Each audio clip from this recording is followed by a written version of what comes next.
Hello hello sound देखो। Hello बेटा, good morning all of you. Good morning all of you. Audibility visibility perfect है क्या? Good morning all of you. Audibility visibility perfect हो तो एक बार थम से हो गया। बेस्ट, बेहतरीन, सुपर सुपर सुपर। कंटिन्यू करते हैं, चलो। नमस्कार नमस्कार। ठीक है, तो कंटिन्यू करते हैं। हमारा टॉपिक चल रहा था ह्यूमन रिप्रोडक्शन, ठीक है। तो ह्यूमन रिप्रोडक्शन को पहले एक बार मैं समराइज करता हूं, रिवाइज करता हूं, फिर कंटिन्यू करते हैं, ठीक है। समराइज, रिवाइज, देन कंटिन्यू, ठीक है। तो सबसे पहले हमने ह्यूमन रिप्रोडक्शन में सबसे पहले समझा था व्हाट इज। अच्छा, पहले आज का टारगेट बताते हैं। आज टेस्टिस, देखो फीमेल वाला पार्ट बस इनिशिएट करा पाएंगे आज, कंप्लीट तो नहीं होगा, वो कल होगा, क्योंकि वो भी बहुत लंबा है। मेमोरी ग्लैंड तक लेके चलेंगे तो काफी लंबा है, यानी उसमें भी 1.5 क्लास लगेगी। लगभग 1.5 क्लास मेल और 1.5 क्लास फीमेल। ये थोड़ा 3 क्लास ये वाला पार्ट फिनिश हो जाता है, फिर कंसेप्चुअल वाला पार्ट चालू होता है जिसमें एक्शन मैकेनिज्म सारे सारे रेगुलेशंस होते हैं, ठीक है। इसमें मेंस्ट्रुअल साइकिल, पूरा का पूरा ओवेरियन साइकिल और आगे के डेवलपमेंट्स होते हैं, वो थोड़ा कंसेप्चुअल है। पार्चुरेशन मैकेनिज्म भी बहुत कंसेप्चुअल है, ठीक है। तो स्टार्ट करते हैं बेटा। सबसे पहले हमने स्टार्ट क्या किया था? स्टार्टिंग नंबर वन स्टार्ट किया था टाइप्स ऑफ रिप्रोडक्टिव ऑर्गन। हमने प्राइमरी और सेकेंडरी सेक्सुअल ऑर्गन में डिवाइड किया था इसको। प्राइमरी और सेकेंडरी किसके बेस पर किया था भाई? Formation of gamete and secretion of sex hormone, जहां पर भी होंगे वो प्राइमरी हैं। जहां पर, समझना मेरी बात, formation of gamete and secretion of sex hormone. Male में टेस्टिस, फीमेल में ओवरी। तो मेल में प्राइमरी सेक्स ऑर्गन टेस्टिस और फीमेल में ओवरी होगा। रिमेनिंग जो मैच्योरेशन और ट्रांसपोर्टेशन से रिलेटेड हैं, जो मैच्योरेशन और ट्रांसपोर्टेशन से रिलेटेड है, वो कौन होंगे? Secondary sexual organ. क्लियर? बिल्कुल। चलो आगे बढ़ते हैं। आगे हमारा जो टारगेट था male reproductive system. Male reproductive system में क्या क्या पढ़ना था? Primary sexual organ testis, number 1। Number 2 हमें पढ़ना था मेल सेक्स एसेसरी डक्ट। समझना, मेल सेक्स एसेसरी डक्ट कितने थे? 4। रटी टेस्टिस याद हो गया होगा आपको, ठीक है। आगे vasa efferentia, epididymis and vas deferens. फिर male sex accessory glands. Glands में भी हमें 3 पढ़ने थे, ठीक है। Seminal vesicle, prostate, bulbourethral, it is also called Cowper's gland. Clear है? बिल्कुल। यहां भी मुझे नहीं लगता कोई डाउट होगा आपको। और नंबर 4 हमें पढ़ना था एक्सटर्नल जेनाइटेलिया। एक्सटर्नल जेनाइटेलिया, जिसमें हम पेनिस और स्क्रोटम पढ़ने वाले हैं, ठीक है। तो सबसे पहले मैंने आपको टोटल ओवरव्यू दिया था कि एक्चुअल में टेस्टिस की लोकेशन क्या होती है, पेनिस की लोकेशन क्या होती है, इंटरनल एब्डोमिनल कैविटी में इनका कनेक्शन कैसे होता है। Basic overview including NCERT diagram. तो मैंने बताया था टेस्टिस एक स्किन के पाउच में होते हैं। स्किन के इस पाउच को हम क्या बोलते हैं? स्क्रोटम। स्किन के इस पाउच को क्या बोलते हैं? स्क्रोटम। सिंगल स्किन का पाउच होता है जिसमें 2 स्क्रोटल सैक होते हैं, क्योंकि हर एक स्क्रोटल सैक में सिंगल टेस्टिस होती है। हर एक स्क्रोटल सैक में सिंगल टेस्टिस होती है। क्लियर था? बिल्कुल। फाइनली हमने इसके बात की थी भाई, टेस्टिस के अराउंड भी कुछ मसल्स होते हैं और स्क्रोटम के मसल से भी अटैच कुछ मसल्स होते हैं जो टेस्टिस से कनेक्टेड होते हैं, संबंधित होते हैं, उनको बोलते हैं क्रीमास्टर मसल्स। और रिमेनिंग को बोलते हैं डार्टोस। क्रीमास्टर मसल्स स्केलेटल मसल्स होते हैं और डार्टोस मसल्स स्मूथ मसल्स होते हैं। क्लियर? बिल्कुल। टेस्टिस के ऊपर एपिडिडाइमिस और उसके टर्मिनल वाले कॉइडल वाले पार्ट से वास डिफरेंस, जो टेस्टिस यानी स्क्रोटम और एब्डोमिनल कैविटी को जोड़ने वाली एक कैनाल होती है। इनग्विनल कैनाल से स्क्रोटम से एब्डोमिनल कैविटी में एंटर करते हैं, किसके थ्रू? समझ किसकी फॉर्म में? आप बोलोगे स्पर्मेटिक कॉर्ड की फॉर्म में, क्योंकि कॉर्ड के अंदर vas deferens, artery, when, nerve, lymph vessels और क्रीमास्टर मसल्स सबके मिलेजुली कॉर्ड बनती है, जो इस इंगुइनल कैनाल से एंटर करती है एब्डोमिनल कैविटी में। क्लियर था? बिल्कुल। मैंने क्रीमास्टर मसल्स और डार्टोस मसल्स का एक फंक्शन बताया था, एलिवेशन ऑफ टेस्टिस, ठीक है, या कह सकते हो थर्मो रेगुलेशन ऑफ टेस्टिस, क्योंकि टेस्टिस बॉडी से बाहर होते हैं, क्योंकि स्पर्मेटोजेनेसिस के लिए लो टेम्परेचर की रिक्वायरमेंट होती है। कितना लो? बॉडी से 2 से 2.5 डिग्री लो टेम्परेचर, इसलिए बॉडी से बाहर होते हैं। कौन? Testis in scrotum in case of mammals, पर कुछ एक्सेप्शनल केस भी बताए थे मैमल्स में मैंने, प्रोटोथीरिया, एलिफेंट, व्हेल, याद रखना है आपको, ये एक्सेप्शनल केस है, एटसेट्रा कुछ और भी, ठीक है, ये मेन है, जिसमें प्रोटोथीरिया पे क्वेश्चन बन जाता है। क्लियर है? तो टेस्टिस की पोजीशन समझ में आ गई, वन पेयर होते हैं, स्क्रोटल सैक में होते हैं, इंग्विनल कैनाल से ये एब्डोमिनल कैविटी से कनेक्टेड होते हैं थ्रू वास डिफरेंस। अब ये वास डिफरेंस किसमें खुलती है? एम्पुला। अब एम्पुला और सेमिनल वेसिकल मिलकर के कॉमन डक्ट बनाते हैं, इसको बोलते हैं इजैक्यूलेटरी डक्ट, जो यूरेथ्रा में ओपन करती है, इजैक्यूलेटरी डक्ट जो यूरेथ्रा में ओपन करती है। चलो ये वाली बात क्लियर थी। मैंने बताया भी था आपको, यहां मेल सेक्स एसेसरी ग्लैंड 3 है, एक सेमिनल वेसिकल पेयर में है, प्रोस्टेट सिंगल है, और bulbo urethral it is also called Cowper's gland, ये भी पेयर में होते हैं, बल्बो यूरेथ्रल भी पेयर में होते हैं। क्लियर है? बिल्कुल। फाइनली मैंने बताया था पेनिस एक मस्कुलर ऑर्गन है, एक्सटर्नल जेनाइटेलिया है, जिसमें इरेक्टाइल टिश्यू होते हैं। ठीक है, तो 2 इरेक्टाइल टिश्यू दिखा रखे हैं जो मैं आज डिटेल्ड में एक्सप्लेन करूंगा पेनिस वाले पार्ट में। ठीक है, यूरेथ्रा के अराउंड ये सारे टिश्यू होते हैं, और यूरेथ्रा को हम यूरिनोजेनाइटल डक्ट बोलते हैं, क्योंकि यहां से सीमन भी पास होता है और यूरिन भी पास होती है। पेनिस का जो टर्मिनल वाला पार्ट होता है बहुत स्पॉन्जी होता है, समझ रहे हो, और उसको हम टर्म यूज करते हैं ग्लैंस पेनिस, काफी सॉफ्ट और स्पॉन्जी होता है, जिसके लिए टर्म यूज करते हैं हम ग्लैंस पेनिस। ठीक है, किस टाइप के इरेक्टाइल टिश्यू से इसका फॉर्मेशन होता है, जो मैं आज एक्सप्लेन करने वाला हूं इस चीज को। ठीक है, तो ये ओवरव्यू एकदम क्लियर था। उस ओवरव्यू में आगे जाकर के मैंने कुछ 2-4 चीजें और ऐड की थी, जैसे मैंने बताया था, ठीक है, कि इंट्रा यूट्राइन लाइफ, ठीक है, जो टेस्टिस होते हैं इंट्रा एब्डोमिनल होते हैं, 7 मंथ में इनकी डिसेंडिंग होती है, किसके? कॉन्ट्रैक्शन की वजह से, गुबर्नेकुलम, और कॉन्ट्रैक्शन किससे इन्फ्लुएंस्ड होता है? एबीपी, एंड्रोजन बाइंडिंग प्रोटीन, और एंड्रोजन मतलब टेस्टोस्टेरोन। ठीक है, तो टेस्टोस्टेरोन की कंसंट्रेशन बढ़ाने के लिए एंड्रोजन बाइंडिंग प्रोटीन की रिक्वायरमेंट होती है, जिसके इफेक्ट से इनकी डिसेंडिंग होती है 7 मंथ ऑफ फीटल लाइफ। अगर सपोज डिसेंडिंग नहीं होगी तो क्या बोलेंगे?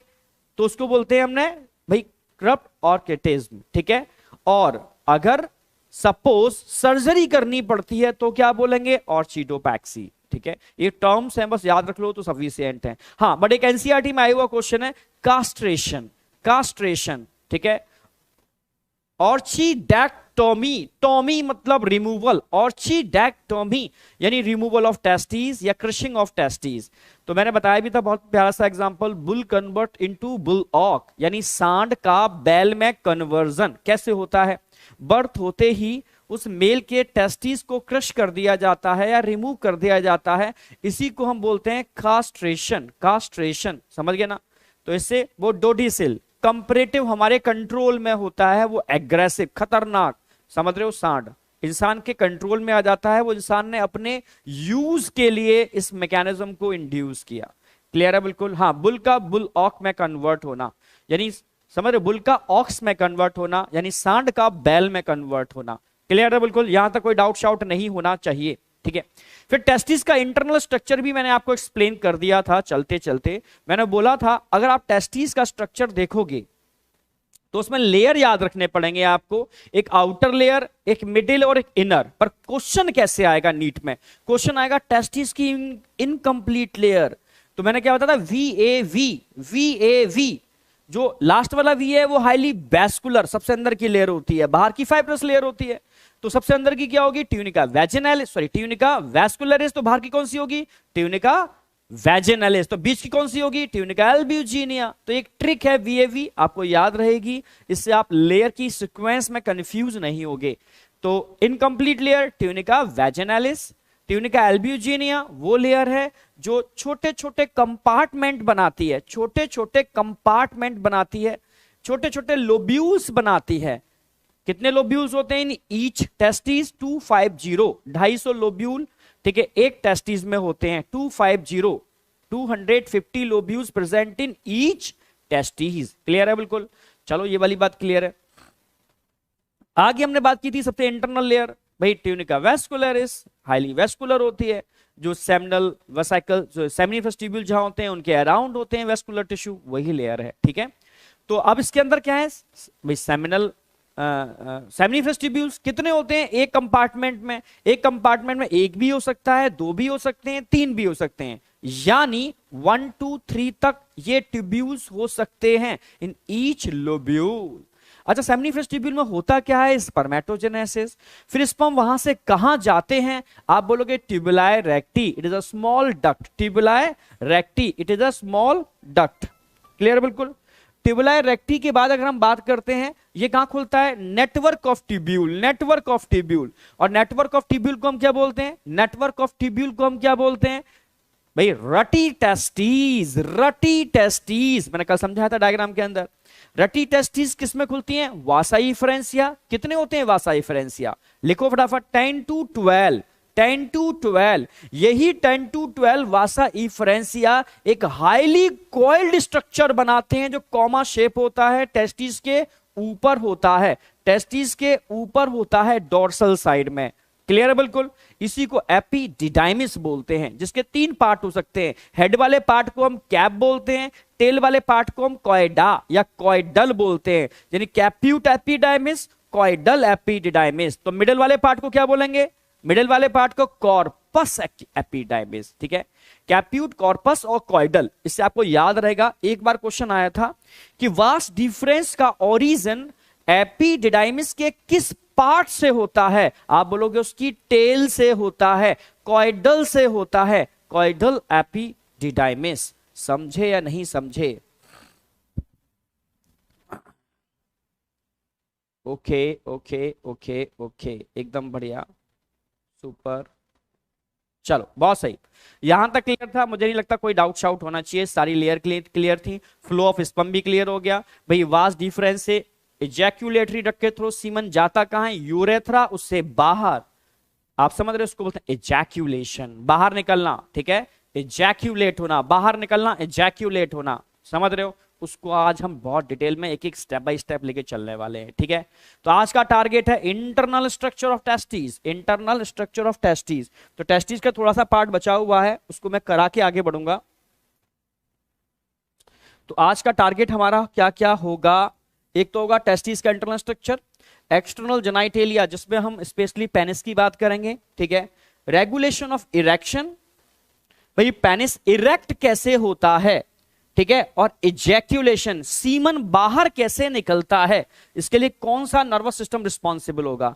मेल सेक्स एसेसरी ग्लैंड्स, ये पूरा पार्ट हम कवर करने वाले हैं। ठीक है, और फीमेल वाला पार्ट हम आज स्टार्ट कर देंगे जितना हो जाएगा। एक्चुअल में सही तरीके से फीमेल वाला पार्ट कल एंड होगा, कल एंड करा देंगे उसको। ठीक है, चलो आगे बढ़ते हैं। तो सबसे पहले बात आती है TS of testis from seminiferous tubule. आप टेस्टिस को अब कट कर रहे हो, कहां से कट कर रहे हो? सेमिनिफरस ट्यूब्यूल के आसपास से कट कर रहे हो। ठीक है, सेमिनिफरस ट्यूब्यूल के आसपास से कट कर रहे हो। समझाता हूं, एक डायग्राम ड्रॉ करना साथ में कर लो तो बहुत अच्छी बात है। हमने एक सेमिनिफरस ट्यूब्यूल का एक ट्रांसफर सेक्शन कट किया, TS of seminiferous tubule, testis, TS of testis. उसके अंदर हम देखना चाह रहे हैं सेमिनिफरस ट्यूब्यूल को। ये सेमिनिफरस ट्यूब्यूल्स हैं, एक दिखा देते हैं प्रॉपर बना के, बड़ा सा स्ट्रक्चर। एक ऐसे ही बहुत सारे होंगे, मतलब एक भी हो सकती है, दो भी हो सकती है, तीन भी हो सकती है, और भी हो सकती है। छोड़ देते हैं, टीएस है transfer section, TS of testis. अब सेमिनिफरस ट्यूब्यूल्स के अंदर अगर आप ध्यान से देखोगे तो यहां पर होते हैं सर्टोली सेल। थोड़ा एक मैं थोड़ा बड़ा बना के दिखा रहा हूं, और एनसीईआरटी में इतने बड़े सेल नहीं है, छोटे छोटे होते हैं, बीच बीच में लगे होते हैं। एक मैं प्रॉपर बना के दिखा देता हूं आपको। बड़ा इसलिए बना रहा हूं क्योंकि आप उसको अच्छे से विजुअलाइज कर पाओ, समझ पाओ, देख पाओ।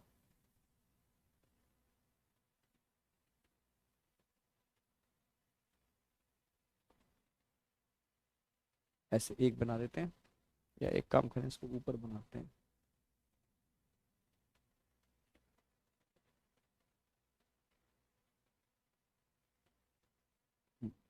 ये सही है। इसके अलावा इसके बेस पर जो लगे होते हैं ना, वो लगे होते हैं germinal epithelium, germinal cell, germinal epithelium, germinal epithelium इसके बेस पर लगे हुए हैं।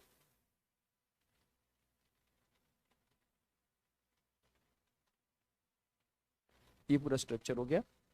अच्छा, इसके बीच में क्या देखने को मिल रहा है, यहां ध्यान से अगर देखो तो यहां पर भी इसकी पेरीफ्री के अंदर, यहां इसको इंटरस्टिशियल स्पेस बोलते हैं, इस इंटरस्टिशियल स्पेस में भी कुछ आपको सेल्स देखने को मिल रहे हैं, ठीक है। इसके अलावा यहाँ ब्लड वेसल्स भी देखने को मिलेंगे, यहाँ पर हाईली वेस्कुलर एरिया है, ये ब्लड वेसल्स भी देखने को मिलेंगे, अदर टाइप के वेसल्स भी देखने को मिलेंगे यहाँ पर आपको, ठीक है। चलो, ये पूरा का पूरा इंटरस्टिशियल स्पेस है।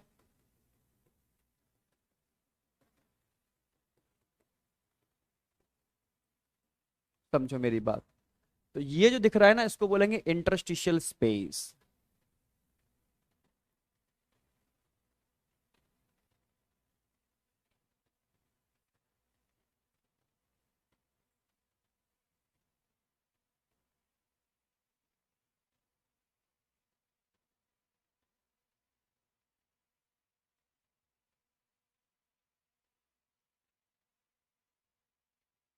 ठीक है, इधर ध्यान से देखो, ये आपको जो स्ट्रक्चर दिख रहा है ना, ये है सेमिनिफरस ट्यूब्यूल।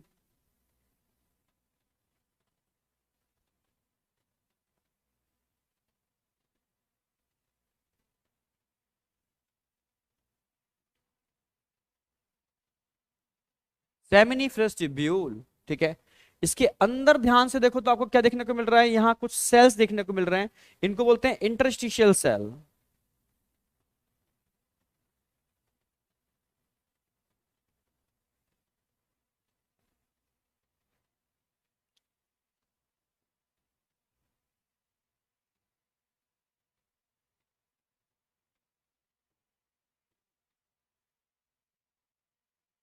अच्छा, एक नाम और होता है, दोनों ही नाम लिख देता हूं, इंटरस्टिशियल सेल्स, या इनको एक नाम से और जानते हैं, लिडिक सेल। अब इंटरस्टिशियल स्पेस में क्या क्या नजर आ रहा है आपको, ये क्वेश्चन एक बन जाता है, ये समझना होगा क्या क्या नजर आ रहा है। ध्यान से देखो, इंटरस्टिशियल स्पेस में क्या क्या दिख रहा है आपको।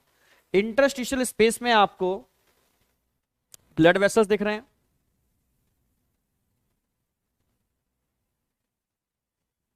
लिम्फ वेसल्स दिख रहे हैं यहां पर,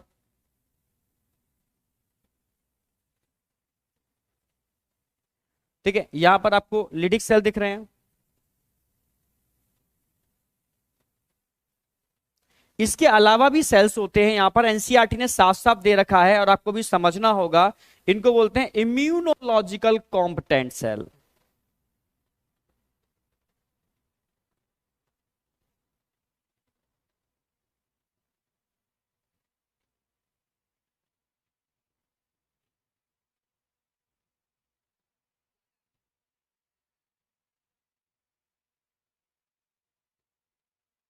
immunological competent cell, it is the types of WBC, immunological, जो कहीं ना कहीं हमारी इम्यूनिटी से रिलेटेड है। तो इंटरस्टिशियल जो स्पेस दिख रहा है, इसमें क्या क्या होता है ये पूछा जाता है, ये ध्यान रखना है, ठीक है। तो हम यहां बात कर रहे हैं बेटा, हमने टेस्टिस का ट्रांसफर सेक्शन कट किया है, टेस्टिस का ट्रांसफर सेक्शन कट किया है सेमिनिफरस ट्यूब्यूल से। तो सेमिनिफरस ट्यूब्यूल को तो हमें दिखाना ही होगा ना यहां पर, तो सेमिनिफरस ट्यूब्यूल को हमने दिखा दिया यहां पर। अब क्वेश्चन आएगा कि सेमिनिफरस ट्यूब्यूल की जो इंटरनल लाइनिंग्स होती हैं उसमें कितने टाइप के सेल्स होते हैं। तो सेमिनिफरस ट्यूब्यूल की जो इंटरनल लाइनिंग्स होती हैं, ध्यान से देखो, यहां पर आपको ये जर्मिनल एपिथेलियम दिख रही है ना आपको, जर्मिनल एपिथेलियम, ठीक है, स्पर्मेटोगोनिया बोलते हैं इनको, और ये सेल दिख रहे हैं आपको, इनको सर्टोली सेल बोलते हैं, सर्टोली सेल्स प्लस, और क्या दिख रहा है आपको, ये स्पर्मेटोगोनिया, और क्या दिख रहे हैं आपको यहां पर, spermatogonia, spermatogonia.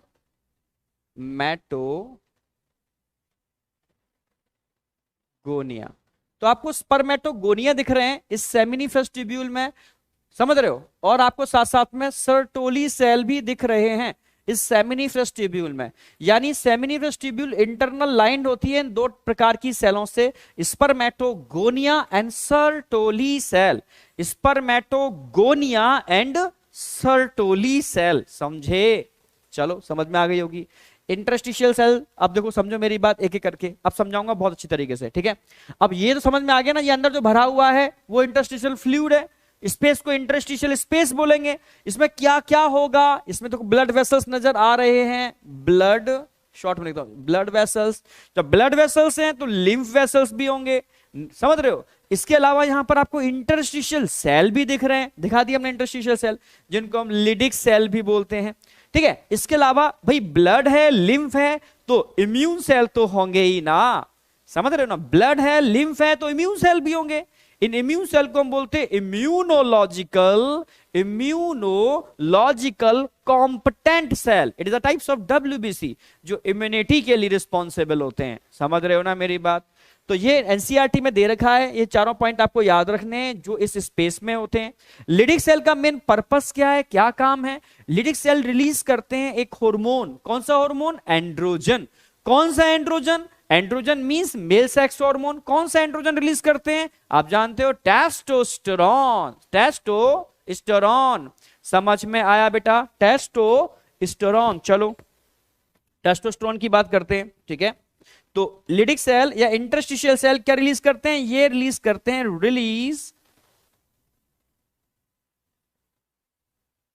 Release testosterone. Release testosterone, मैं पूरे लिखता हूं, एंड्रोजन लिखता हूं, पहले क्या लिखते हैं? एंड्रोजन। और कोई पूछे कौन सा एंड्रोजन, तब बोलोगे आप टेस्टोस्टेरॉन। कौन सा एंड्रोजन? आप बोलोगे टेस्टोस्टेरॉन। चलो भाई समझ में आ गया, ठीक है? अगर मैं आपसे पूछूं ये सर्टोली सेल भी कुछ रिलीज करते हैं क्या? यस, सर्टोली सेल भी रिलीज करते हैं काफी चीजें। ये इनहिबिन रिलीज करते हैं, इनहिबिन। इसके अलावा ये एंड्रोजन बाइंडिंग प्रोटीन रिलीज करते हैं, समझ रहे हो? इसके अलावा बहुत सारी चीजें, ये एंटी मुलेरियन फैक्टर रिलीज करते हैं। क्या होते हैं समझाऊंगा डिटेल में, पर एटसेट्रा कर देता हूं, ईटीसी ईटीसी, बहुत सारी चीजें। पर इसके अलावा मेनली क्या रिलीज करते हैं? ये रिलीज करते हैं sperm maturation factor. Sperm maturation factor. चलो ये समझ में आ गया कि यहां पर टेस्टिस को अगर आप सेमिनिफरस ट्यूब्यूल से कट करोगे तो आपको दो चीजें मिलेंगी, एक तो सेमिनिफरस ट्यूब्यूल और आसपास के जो फ्लूइड है, जो स्पेस है, उसको इंटरस्टिशियल स्पेस। तो इंटरस्टिशियल स्पेस में चार चीजें मैंने लिखा दी हैं, ये होंगे।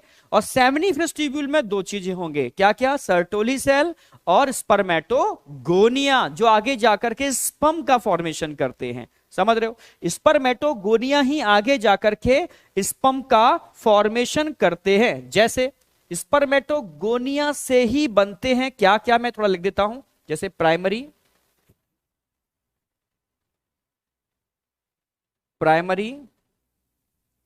स्पर्मेटोसाइट्स।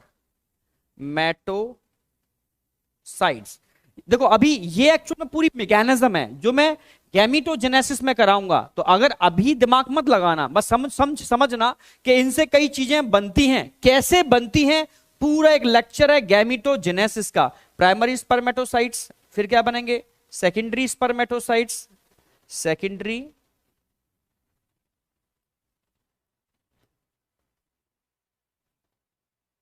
फिर क्या बनेंगे सेकेंडरी स्पर्मेटोसाइट से? Spermatid, spermatids.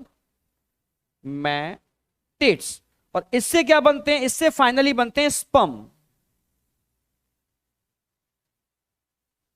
स्पर्म्स, जिसको बोलते हैं स्पर्मेटोगोनिया।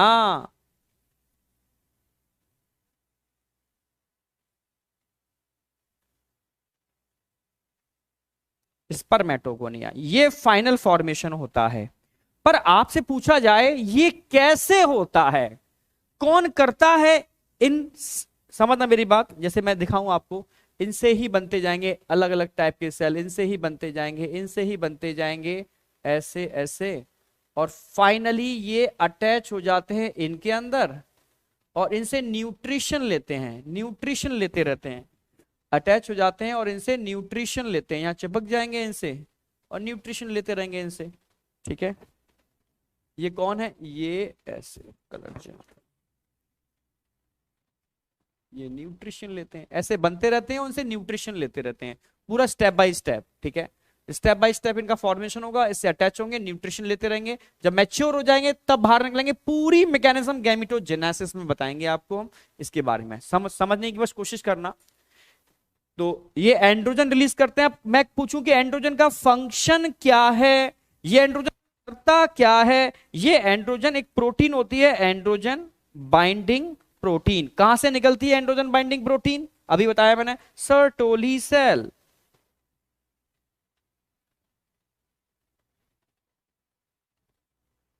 ये सर्टोली सेल्स इस एंड्रोजन बाइंडिंग प्रोटीन को रिलीज करते हैं और ये एंड्रोजन बाइंडिंग प्रोटीन एंड्रोजन की कंसंट्रेशन बढ़ाती है टेस्टिस में, तब जाकर के ये एंड्रोजन स्टिमुलेट करते हैं किसको, स्पर्मेटोजेनेसिस को। ये पूरी क्या है, स्पर्मेटोजेनेसिस,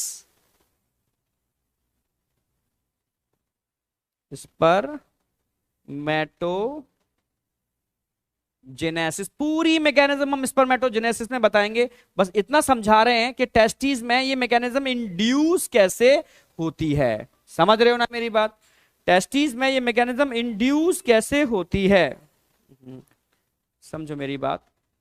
तो मैंने बताया जब इंसान के अंदर प्यूबर्टी आती है, परिपक्वता, प्यूबर्टी आती है, परिपक्वता, यही वही 11-12 साल वाली उम्र। ठीक है, 11 से 12 साल वाली उम्र आती है, तब जाकर के ये इंटरस्टिशियल सेल एंड्रोजन रिलीज करते हैं और तभी Sertoli cell androgen binding protein बनाते हैं। इन दोनों का जब कंसंट्रेशन बढ़ता है तब ये स्पर्मेटोजेनेसिस को इंड्यूस करते हैं। कहां पर, सेमिनिफरस ट्यूब्यूल में। कैसे, जो स्पर्मेटोगोनिया थे उनसे प्राइमरी स्पर्मेटोसाइट, उनसे सेकेंडरी स्पर्मेटोसाइट्स, उनसे स्पर्मेटिड और फाइनली स्पर्म का फॉर्मेशन होता है। जिसमें स्पर्मेटोगोनिया की बात करूं तो ये डिप्लॉयड होते हैं, ये भी डिप्लॉयड होते हैं, समझना। फिर यहां से ये हैप्लॉयड और हैप्लॉयड होते हैं, क्योंकि यहां मियोसिस फर्स्ट होती है जो मैं डिटेल में आगे बताऊंगा, यहां मियोसिस सेकंड होती है जो मैं डिटेल में पूरी मैकेनिज्म में आगे बताऊंगा। फिर यहां पर मैचुरेशन होता है और इस मैचुरेशन को कौन कराता है, इस मैचुरेशन को स्पर्म मैचुरेशन फैक्टर कराते हैं। ये sperm maturation factor in spermatid को स्पर्म या स्पर्मेटो जोआ में कन्वर्ट करते हैं। सॉरी, स्पर्मेटोगोनिया लिख दिया मैंने, ठीक है कोई नहीं।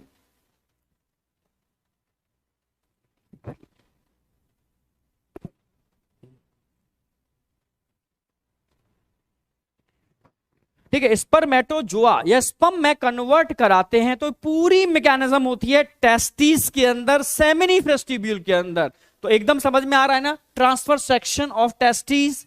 इसको गैमेटोजेनेसिस वाले पार्ट को हम डिटेल में पढ़ेंगे स्पर्मेटोजेनेसिस में, पर थोड़ा सा मैंने इसको ब्रीफ किया है जिससे कि वहां पढ़ने में आपको और मजा आए। समझ रहे हो ना, स्ट्रक्चर तो समझ में आ ही गया ना। स्ट्रक्चर में दो ही चीजें, ठीक है, सेमिनिफरस ट्यूब्यूल और इंटरस्टिशियल स्पेस। स्पेस में आपको 4 सेल मिल रहे हैं, सेमिनिफरस ट्यूब्यूल में आपको 2 सेल मिल रहे हैं।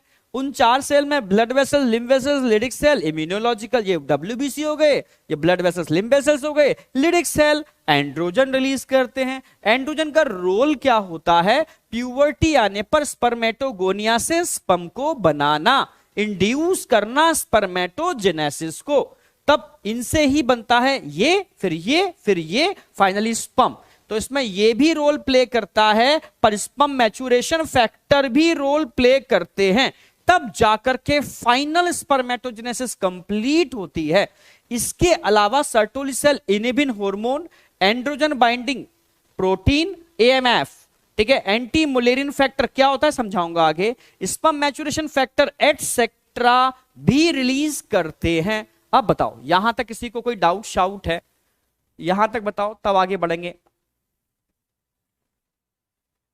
AMF अंधा मांगे फरारी बताऊंगा अभी, एएमएफ बता रहा हूँ बेटा, टेंशन मत लो। एएमएफ अभी बताने वाला हूँ, टेंशन मत लो, है ना।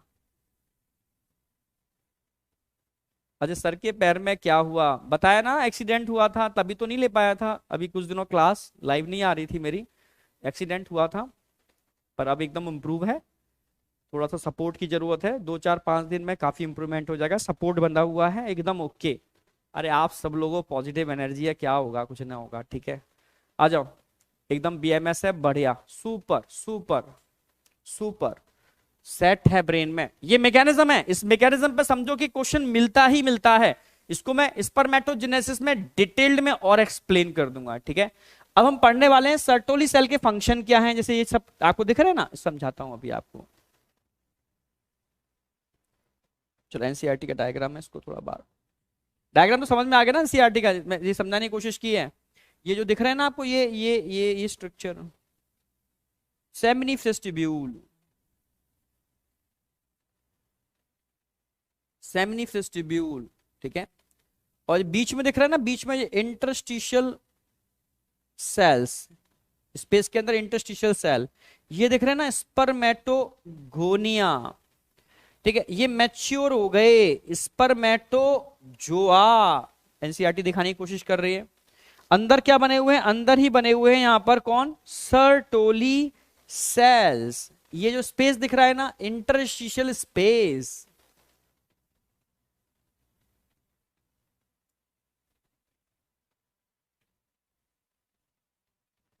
ये पूरा का पूरा ये स्ट्रक्चर दिख रहा है सेमिनिफ्रस्टिब्यूल।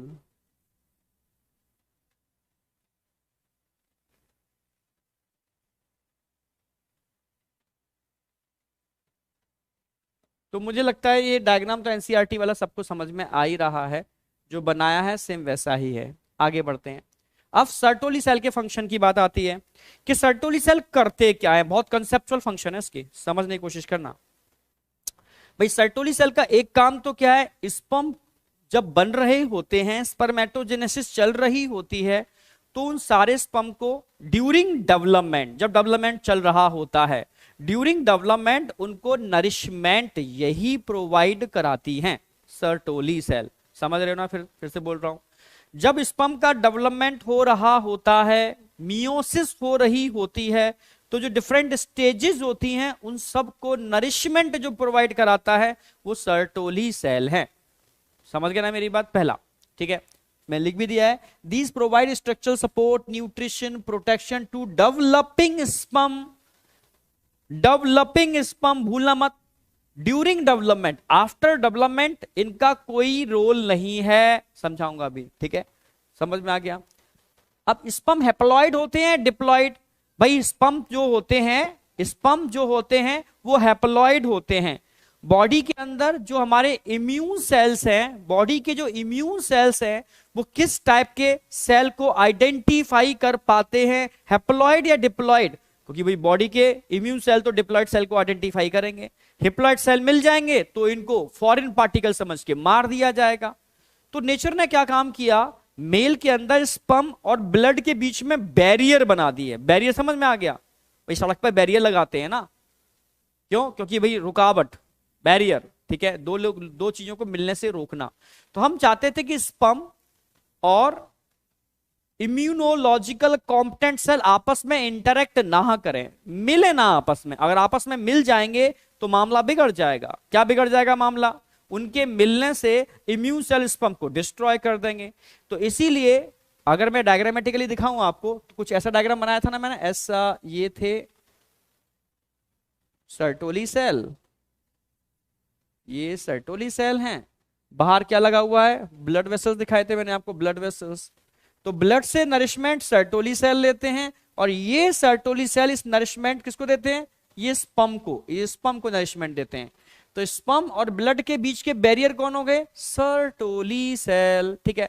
तो act as blood sperm barrier, तो बैरियर का काम कर रहे हैं, चलो ठीक है।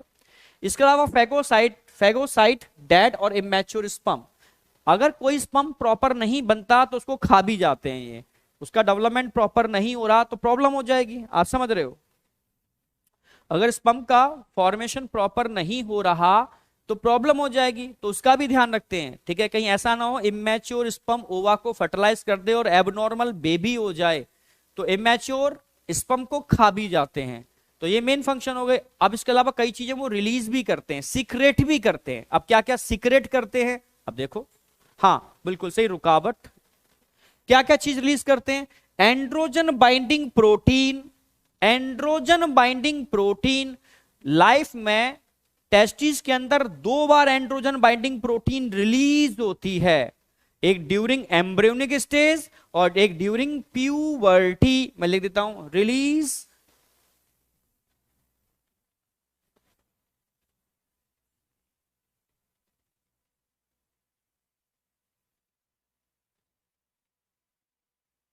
During puberty, during embryonic stage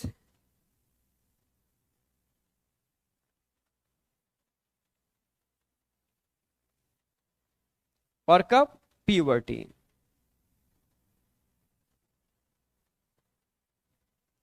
भाई एम्ब्रियोनिक स्टेज में बताया था मैंने, टेस्टिस को डिसेंड कराना है, टेस्टिस को नीचे लेकर के आना है, तो उसमें एंड्रोजन बाइंडिंग प्रोटीन एंड्रोजन की कंसंट्रेशन को बढ़ाते हैं, तो उस समय निकलते हैं एंड्रोजन बाइंडिंग प्रोटीन। और जब स्पर्मेटोजेनेसिस चालू करनी होती है प्यूबर्टी के टाइम पर, तब भी ये रिलीज होते हैं एंड्रोजन बाइंडिंग प्रोटीन, एंड्रोजन की कंसंट्रेशन बढ़ाते हैं, तब जाकर के मैकेनिज्म इनिशिएट होती है, ठीक है।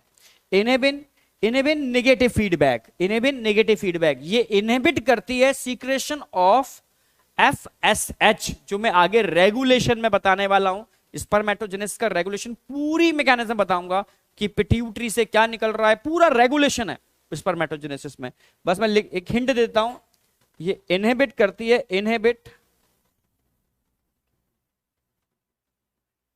एफएसएच, एफएसएच के सीक्रेशन को इनहिबिट करती है। कैसे करती है, क्या रोल है एफएसएच का इसके अंदर, वो पूरा स्पर्मेटोजेनेसिस का पार्ट है, जो पूरा स्पर्मेटोजेनेसिस में बताने वाला हूं, सब्र करना होगा आपको थोड़ा सा। हाँ, एंटी मुलेरियन फैक्टर, ये एक बहुत बेहतरीन लाइन है समझाने वाली, जो बच्चों के समझ में नहीं आती, मैं समझाने की कोशिश करूंगा। Sertoli cell release sperm maturation factor बता चुका हूं, ठीक है। अब समझो मेरी बात। कभी आपने न्यूज में देखा है कि कोई मेल है, अल्ट्रासाउंड किया उस मेल के एब्डोमिनल कैविटी का, लोअर एब्डोमिनल कैविटी का, तो उसके अंदर रूडिमेंट्री अनडेवलप्ड वेस्टिजियल टाइप की ओवरी देखने को, सॉरी वेस्टिजियल टाइप के फैलोपियन ट्यूब, एक वेस्टिजियल टाइप का यूटेरस, ठीक है। आप समझ, एक थोड़ा रूडिमेंट्री स्ट्रक्चर बने दिख रहे हैं मेल के अंदर, या ऐसा फीमेल में भी हो सकता है। मतलब हम बात कर रहे हैं सेकेंडरी सेक्सुअल करेक्टर की, तो सेकेंडरी सेक्सुअल करेक्टर या सेकेंडरी सेक्सुअल ऑर्गन, समझना, इनिशियल फेज में मेल और फीमेल के एक जैसे ही होते हैं। एक्चुअल में हमारे पास जो जीन होते हैं एक्स एक्स और एक्स वाई, यानी एक्स और वाई, वो सिर्फ प्राइमरी सेक्सुअल ऑर्गन को बनाते हैं, सेकेंडरी को वो नहीं बनाते। सेकेंडरी कैसे बनते हैं, वो हार्मोनल इन्फ्लुएंस से बनते हैं, जो मैं समझाऊंगा बहुत अच्छी तरीके से आपको अभी, ठीक है। तो अब कैसे बनते हैं पूरी मैकेनिज्म बताऊंगा आपको। तो उसमें एंटी मुलेरिन फैक्टर एक रोल होता है इसका, ठीक है। अब वो कैसे काम करता है, निकलता कहां से, सर्टोली सेल से, ये समझ में आ गया। अब काम क्या करता है, अब देखो, एक कंसेप्ट है, concept of Mullerian and Wolffian duct. NCERT में नहीं है, एनसीईआरटी बियॉन्ड है सारी बातें, ठीक है, पर कंसेप्ट बनाने हैं, ठीक है। इस चैप्टर में मुझे एक कंसेप्ट आपके ब्रेन में सेट करने हैं, ठीक है। और एनसीईआरटी पूरी लाइन टू लाइन करा रहा हूं, line to line NCERT cover हो रही है। एनसीईआरटी खोल के बैठोगे आप अभी, तो आपकी NCERT line to line cover होती जा रही है। मेरे लेक्चर के बाद एनसीईआरटी पढ़ा जरूर करो, आपको हार्डली 2 से 3 मिनट लगेंगे एनसीईआरटी देखने में कि कितना सर ने कवर करा दिया। हार्डली मैं एक पैरा करा पाऊंगा आपको, मतलब एक एक पैरा की पूरी पीएचडी करा रहा हूं आपको एनसीईआरटी के हर पैरा की, मतलब उसके बाद कुछ बचता ही नहीं है, ठीक है। एनसीईआरटी के हिसाब से ऊपर तो खैर कोई कहानी अनलिमिटेड है, ठीक है, पर आपको भाई एनसीईआरटी की पीएचडी करानी है, उसकी बात चल रही है। तो मुलेरियन और वॉल्फियन में बच्चे कंफ्यूज रहते हैं, अक्सर कोई टीचर पूछ ले तो कंसेप्ट है, एक देख लो।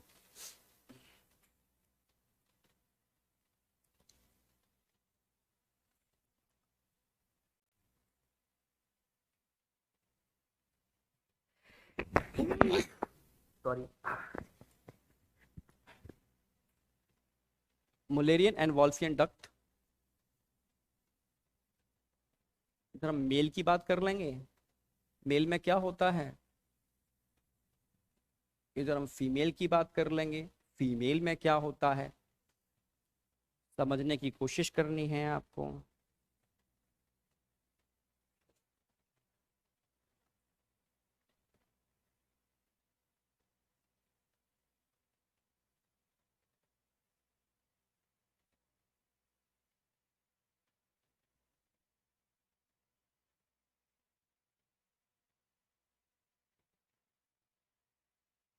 फीमेल,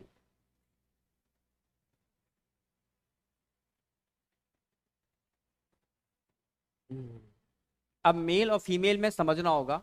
मेल में भी मैं समझाने की कोशिश कर रहा हूं मोलेरियन डक्ट और वॉल्फियन डक्ट के बारे में।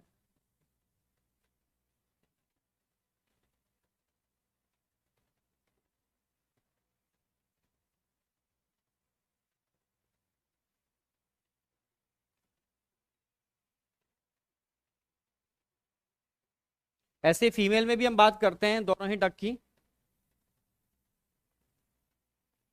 मोलेरियन एंड वॉल्फियन, दोनों में हम लेके चल रहे हैं।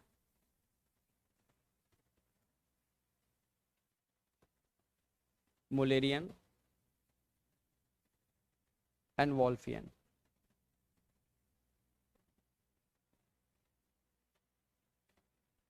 अब समझो मेरी बात, समझने की कोशिश करना। ये दो डक्ट हैं मुलेरिन और वॉल्फियन, ड्यूरिंग एम्ब्रियोनिक लाइफ, समझना हम बात किस कर रहे हैं, during embryonic life,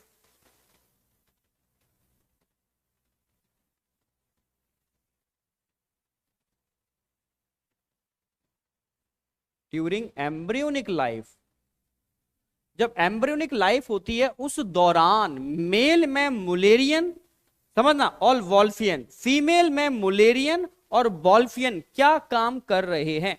during embryonic life mail में मुलेरियन और वॉल्फियन और फीमेल में मुलेरियन और वॉल्फियन क्या काम कर रहे हैं, समझने की कोशिश करना, ठीक है।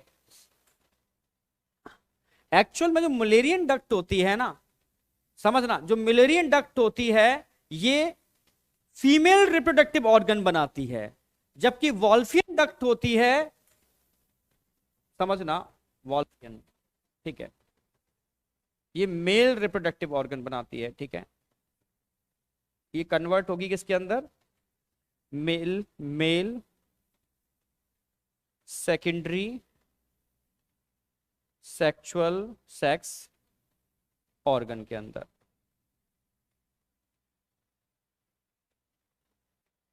वॉल्फियन, जबकि अगर मुलेरियन की बात की जाए तो मुलेरियन बनाती है फीमेल सेकेंडरी सेक्स ऑर्गन। अब कंसेप्ट समझना पड़ेगा आपको बहुत अच्छी तरीके से। भाई मेल में बनाने हैं मेल सेकेंडरी सेक्स ऑर्गन और फीमेल में बनाने हैं फीमेल सेकेंडरी सेक्स ऑर्गन, पर नेचर चाहती है कि मेल के अंदर, नेचर चाहती है मेल के अंदर मुलेरियन डक्ट काम ना करे क्योंकि ये तो फीमेल वाला पार्ट बनाएगी, और नेचर चाहती है कि फीमेल के अंदर वॉल्फियन डक्ट काम ना करे क्योंकि ये मेल वाले पार्ट बनाएगी।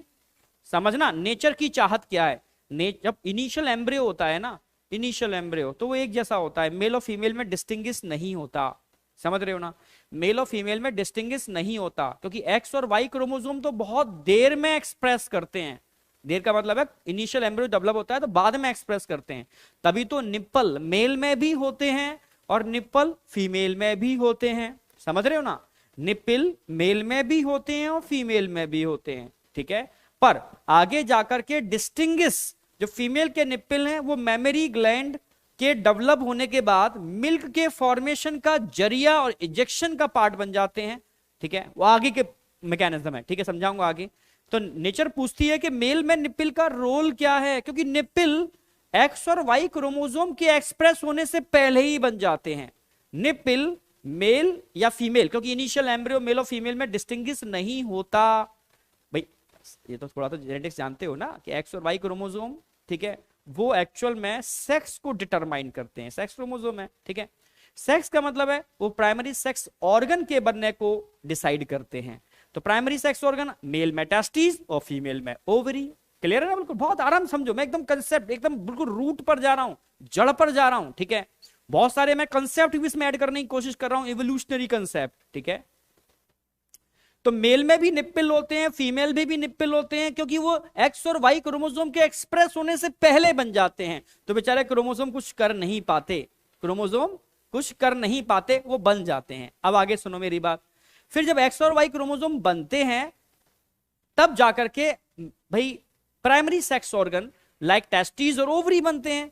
चलो ये भी समझ में आ गई, ठीक है। फिर आगे क्या होगा, जब टेस्टिस बन जाएगी तो टेस्टिस में सर्टोली सेल नाम के सेल थे, और वो सर्टोली सेल नाम के सेल एक फैक्टर रिलीज करते हैं, anti Mullerian factor.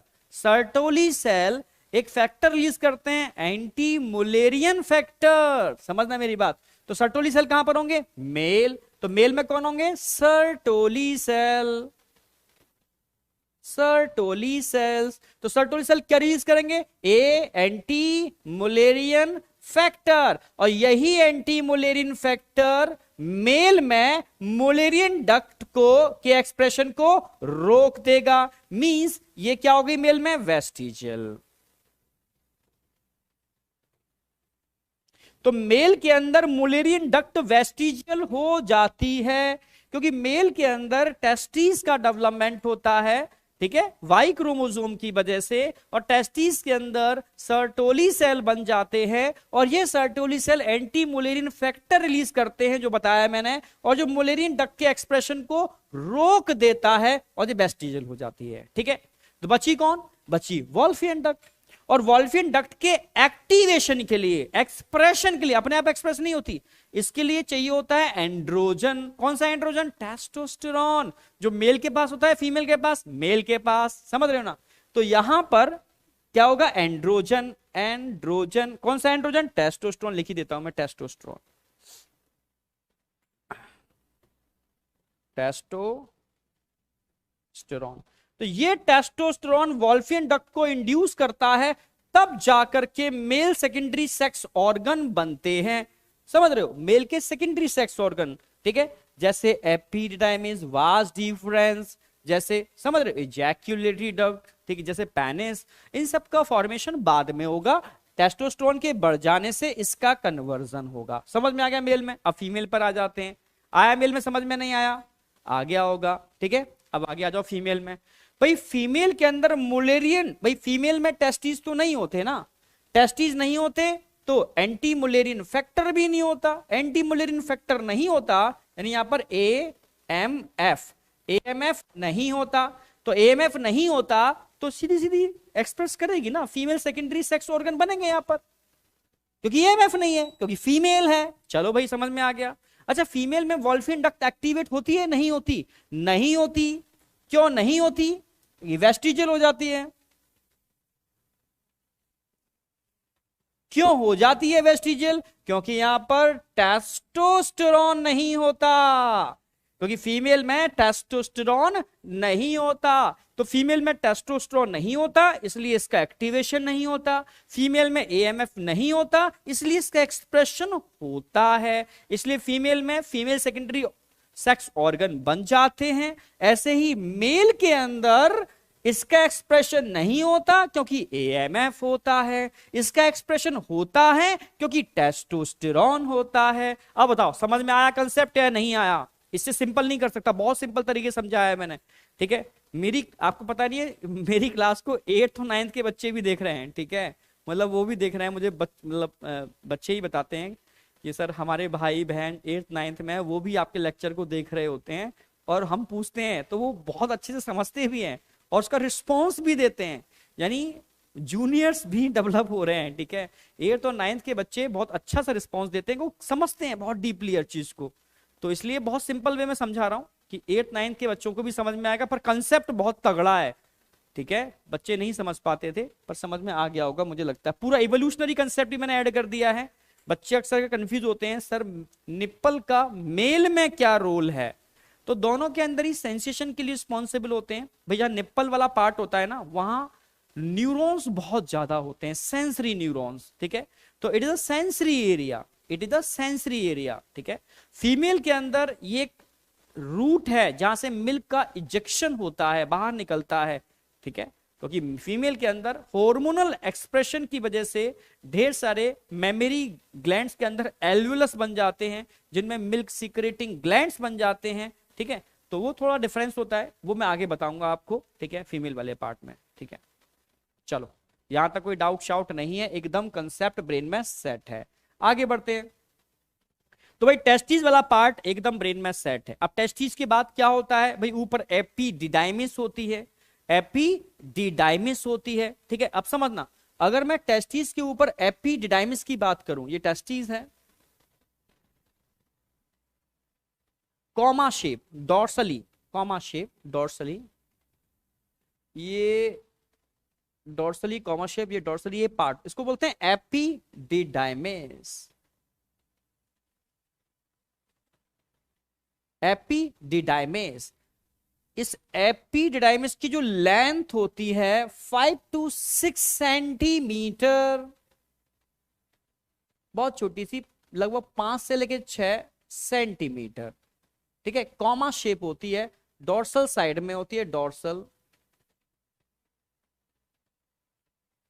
Comma shape है, डॉर्सल साइड है, 5 to 6 सेंटीमीटर है, हाईली कॉइल्ड होता है, हाईली कॉइल्ड होता है। पर उसकी कॉइल को अगर आप अनकॉइल कर दो, कॉइल को आप अनकॉइल कर दो, तो उसकी लेंथ सेंटीमीटर में ना होकर के मीटर में हो जाती है, लगभग 20 फीट। आप समझ रहे हो, 20 फुट, लगभग 6 मीटर, बहुत बड़ा हो गया, ठीक है। Length 6 centimetre, uncoiled, sorry coiled, coiled की लेंथ है कॉइल्ड। और अगर मैं इसको ऐसे लिखूं, और अनकॉइल्ड, अनकॉइल्ड, तो आपको याद रखना है अनकॉइल्ड के केस में, ठीक है। बच्चे कंफ्यूज रहते हैं, सर हमने 6 मीटर पढ़ी है, 6 फीट पढ़ी है, तो टेस्ट ही तो छोटी से होते हैं, और स्ट्रक्चर ऐसा होता है जो फीट में कैसे हो गया। तो अंदर क्या होता है, हाईली कॉइल्ड स्ट्रक्चर होता है, कॉइल्ड स्ट्रक्चर है ये 5 to 6 सेंटीमीटर होगा, अनकॉइल्ड कर दोगे तो लगभग 6 मीटर हो जाता है, 6 मीटर के आसपास हो जाता है। तो ये समझ में आया होगा concept. It is highly coiled duct, ठीक है।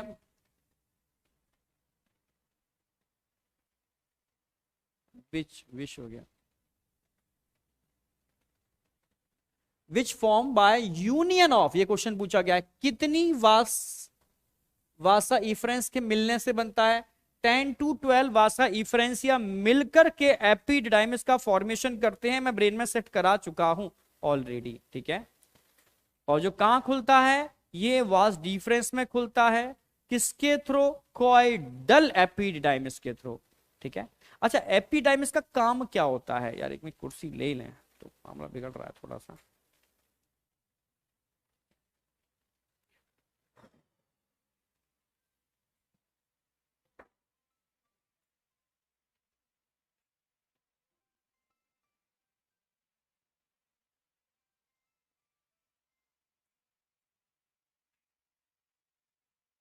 अब बात मैं कर रहा था, समझने की कोशिश करना, हाँ ये सही है, चेहरा भी दिख रहा है आपको, समझ में भी आएगा।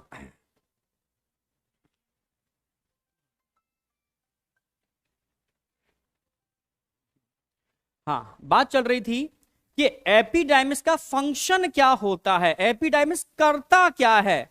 अब सुनो मेरी बात, एक टर्म आता है फंक्शनल मैच्योरेशन। देखो स्पर्म मैच्योर तो हो चुके हैं, कहां पर हो चुके हैं स्पर्म का मैच्योरेशन, सर्टोली सेल के थ्रू सेमिनिफरस ट्यूब्यूल में हो चुका है, ठीक है। जैसे आप भी मैच्योर तो घर में हो ही रहे हो ना, मम्मा पापा आपको खिला रहे हैं, पिला रहे हैं, मैच्योर कर रहे हैं, ठीक है। फिर आपको पढ़ने के लिए, मेडिकल की तैयारी के लिए आपको भेजते हैं, ठीक है। मान लो आपको कोटा भेजा पढ़ाई कराने के लिए, ठीक है। कोटा में हम बैठे हुए हैं, ठीक है, मतलब अभी तो बैठे हुए हैं, आगे का पता नहीं, ठीक है, कोटा में रहेंगे, कहाँ रहेंगे, हाँ। तो अभी कोटा में हम बैठे हुए हैं, तो कोटा में जब आप हमारे पास आओगे और कहोगे सर हमारे अंदर फंक्शनल मैच्योरिटी लाओ, तो आप क्लास ज्वाइन करोगे, ठीक है। क्लास के अंदर 100 बच्चे हैं, अब मुझसे कहा जाता है सर एक दिन में क्लास को फंक्शनली मैच्योर कर दो। भाई एक दिन में क्लास को फंक्शनली मैच्योर मैं कैसे कर सकता हूं, मुझे 1 साल चाहिए ना फंक्शनल मैच्योर करने के लिए। बच्चों को हर चीज पढ़ाऊंगा, सब कुछ करूंगा, ठीक है, तब जाके धीरे धीरे फंक्शनल मैच्योरिटी आएगी। पर मुझसे कहा गया नहीं नहीं, एक ही दिन में आप क्लास को फंक्शनली मैच्योर कर दो। तो मैं क्या करूं एक दिन के अंदर?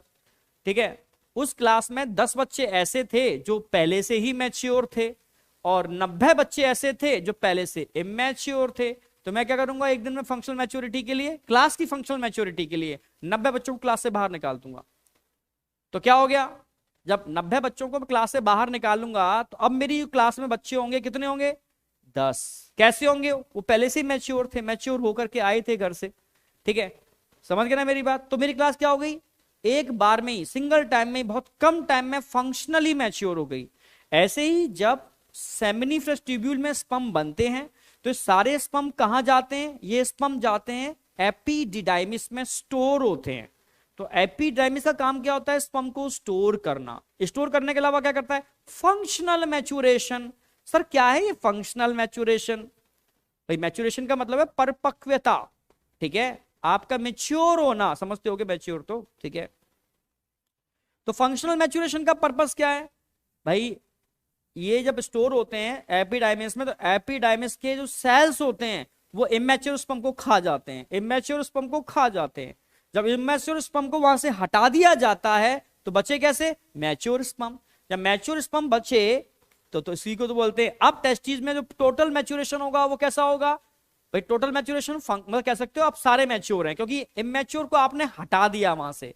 इमैच्योर को जब आपने हटा दिया तो उसको बोलते हैं फंक्शनल मैच्योरेशन। तो यही काम करता है फंक्शनल मैच्योरिटी, मतलब ये बहुत स्पेशल टर्म है, फंक्शनल मैच्योरेशन ऑफ स्पर्म। कैसे फंक्शनल मैच्योरेशन करता है? By phagocytosis of dead sperm. किसके थ्रू फैगोसाइटोसिस करता है? Stereociliated pseudostratified epithelial tissue. याद आ गया होगा जब हमने टिश्यू पढ़ाया था तो बोला था कि non motile cilia epididymis vas deferens internal ear. इन 3 एग्जांपल लिखाए थे, इनके अंदर मिलते हैं नॉन मोटाइल। इसके अलावा बॉडी में सब मोस्टली कैसे होते हैं? मोटाइल होते हैं। याद आ गया? तो यहां पर नॉन मोटाइल सीलिया जो होते हैं ना, वो एक तरीके से उन सेल के पास होते हैं जो फैगोसाइटोसिस कर रहे हैं, फंक्शनल मैच्योरिटी ला रहे हैं, यानी इमैच्योर डेड स्पर्म को खा रहे हैं। तो अब टोटल स्पर्म कैसे हो गए? मैच्योर। नेचर चाहती है जब स्पर्म बाहर निकले तो वो एक जिंदगी को बनाएगा, एक लाइफ को बनाएगा। समझ रहे हो? तो जब लाइफ को बनाने वाला जो स्पर्म होगा ना, वो सबसे बेहतरीन होना चाहिए, उसमें कोई डिफेक्ट नहीं होना चाहिए, नहीं तो डिफेक्टिव लाइफ बन जाएगी। तभी तो सोचो, पहले मैच्योरेशन कहां पर हो रहा है? सेमिनिफरस ट्यूब्यूल में। फिर मैच्योरेशन कहां पर हो रहा है? एपिडिडाइमिस में। उसके बाद मिलियंस स्पर्म बाहर निकलते हैं, मिलियंस। उनमें से कोई एक स्पर्म ओवा को फर्टिलाइज करता है जो इन मिलियंस स्पर्म में से सबसे बेस्ट है। यानी हम सब जितने भी बने हैं प्राणी, वो मिलियंस स्पर्म में से बेस्ट स्पर्म का परिणाम है, एक जो सबसे बेहतरीन होता है, क्योंकि वहां होता है struggle for existence, survival of the fittest. भाई एम्स की जो फर्स्ट रैंक है वो तो वही फोड़ेगा ना जो इंडिया में सबसे बेहतर है। समझ गए ना मेरी बात? कभी कभी परिस्थितियों की वजह से भी बेहतर बन जाते हैं, तो वहां पर भी कुछ ऐसा होता है, समझाऊंगा फर्टिलाइजेशन की मैकेनिज्म के अंदर। तो ये समझ में आ गया कि जितने भी जीव बन रहे हैं वो बेस्ट स्पर्म का परिणाम है, समझ, रिजल्ट ऑफ बेस्ट स्पर्म। समझ गए ना? तो नेचर चाहती है जब भी जो भी बने वो बेस्ट बने, बेस्ट बिल्कुल उसके अंदर। तो अभी कहते हैं बच्चे डीमोटिवेट होते हैं, सर हम कुछ नहीं कर सकते, सर ऐसा सर वैसा, कुछ नेगेटिव थॉट्स क्रिएट कर लेते हैं। भैया क्यों कर लेते हो? आप समझिए, नेचर ने आपको बनाया है तो कुछ सोच के ही बनाया है ना।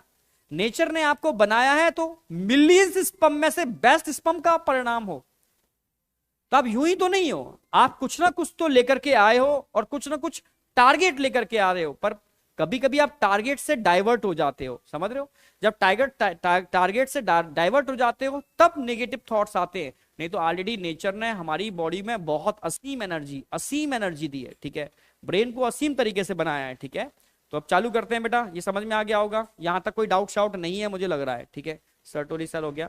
अच्छा, वास्ट डिफरेंस का काम क्या होता है? 40 सेंटीमीटर लंबी एक डक्ट होती है, इसमें कॉन्ट्रैक्शन होते हैं, कॉन्ट्रैक्शन होने से सीमन तेजी से बाहर निकलता है, सीमन तेजी से बाहर निकलता है। ठीक है, तो अराइज फ्रॉम द कॉइडा, कहां से निकलती है? मैंने क्वेश्चन आया हुआ है, कॉइडा एपिडाइमिस कहां ओपन करती है? एजैक्यूलेटरी डक्ट। फंक्शन क्या है? इसमें भी स्पर्म स्टोर होते हैं और उनका ट्रांसपोर्टेशन होता है, स्टोर भी होते हैं और कॉन्ट्रैक्शन की वजह से उनका ट्रांसपोर्टेशन मतलब इजैक्यूलेशन होता है। समझ गए ना मेरी बात? पूरी मैकेनिज्म बताऊंगा। ट्रांसपोर्टेशन का मतलब हो गया ejaculation.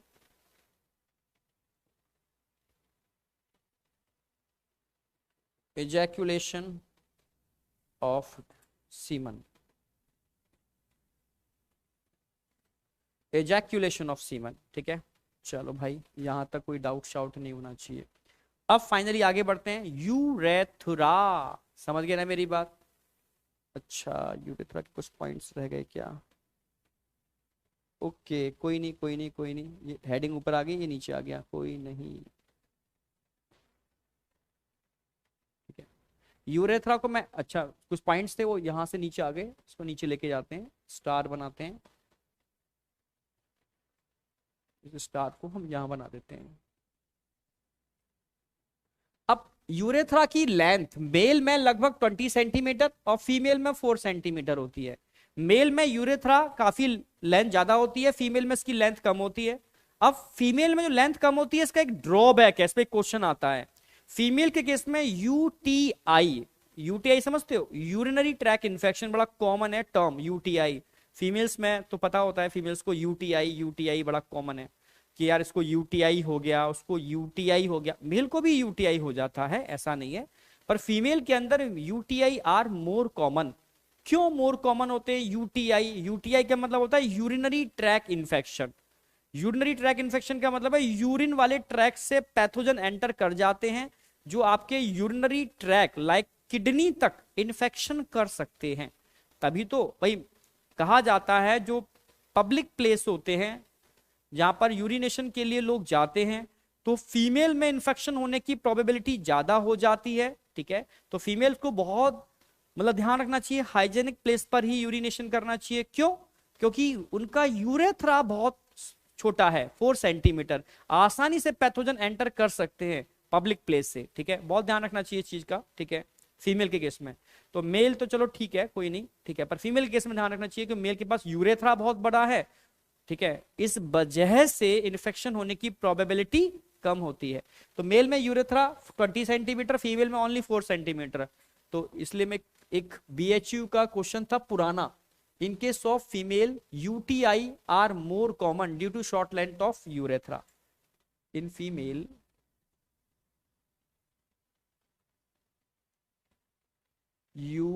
UTI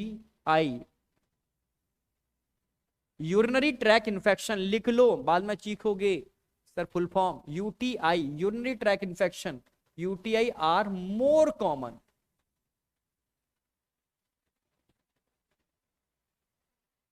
due to short length of urethra, due to short length of urethra. In male it is common passage for both urine and semen, आपको बताया था। मेल में यूरेथ्रा से यूरिन भी निकलता है और सीमन भी निकलता है, इसीलिए इसको यूरिनोजेनाइटल डक्ट बोलते हैं। चलो ये वाली बात तो क्लियर है। चलो आगे आ जाओ। अगर मैं मेल में बात कर रहा हूं, in male it divided into 3 part, in mail.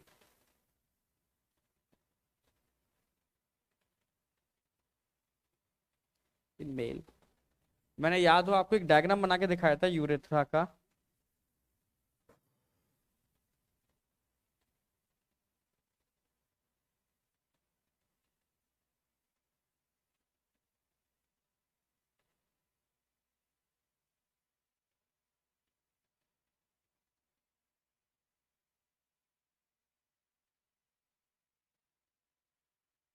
याद आ गया?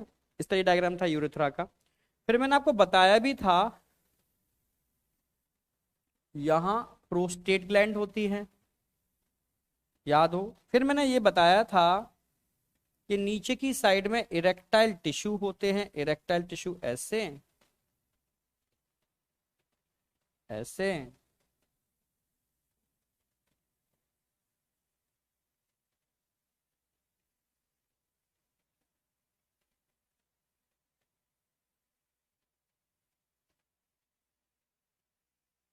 कुछ ऐसे, याद आ गया होगा।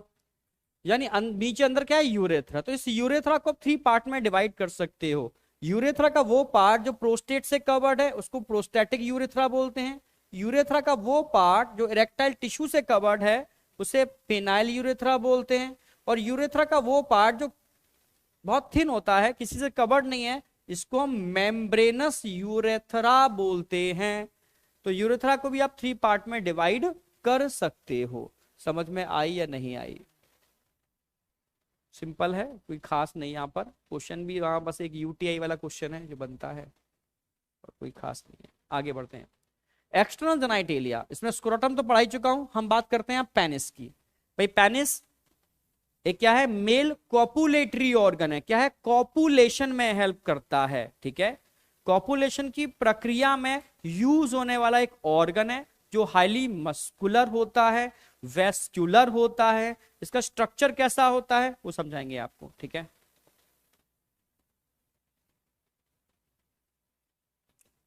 देखो ये स्ट्रक्चर है। नॉर्मल स्ट्रक्चर तो मैं आपको समझा चुका हूं, पर इसकी टीएस समझाऊंगा, उससे कंसेप्ट जनरेट होंगे। टीएस ट्रांसफर सेक्शन,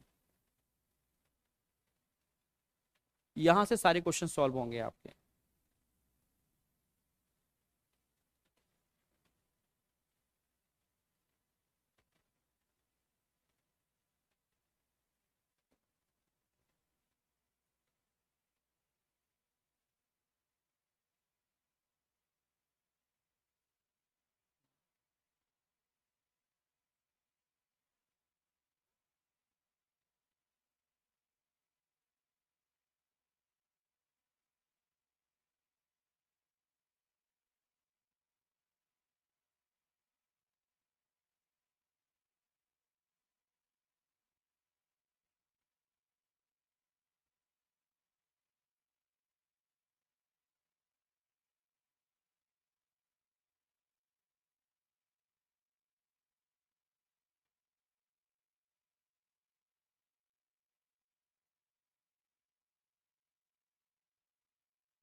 तो कुछ ऐसा स्ट्रक्चर होगा पेनिस का। अब समझना मेरी बात। मान लो ये मनुष्य है, ऐसे ऐसे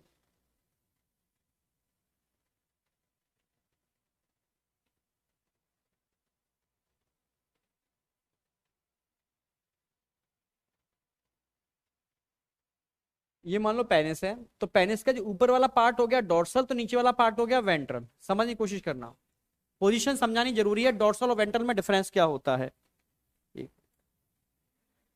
पोजीशन समझानी जरूरी है। डोर्सल और वेंट्रल में डिफरेंस क्या होता है, ठीक है? तो समझो मेरी बात।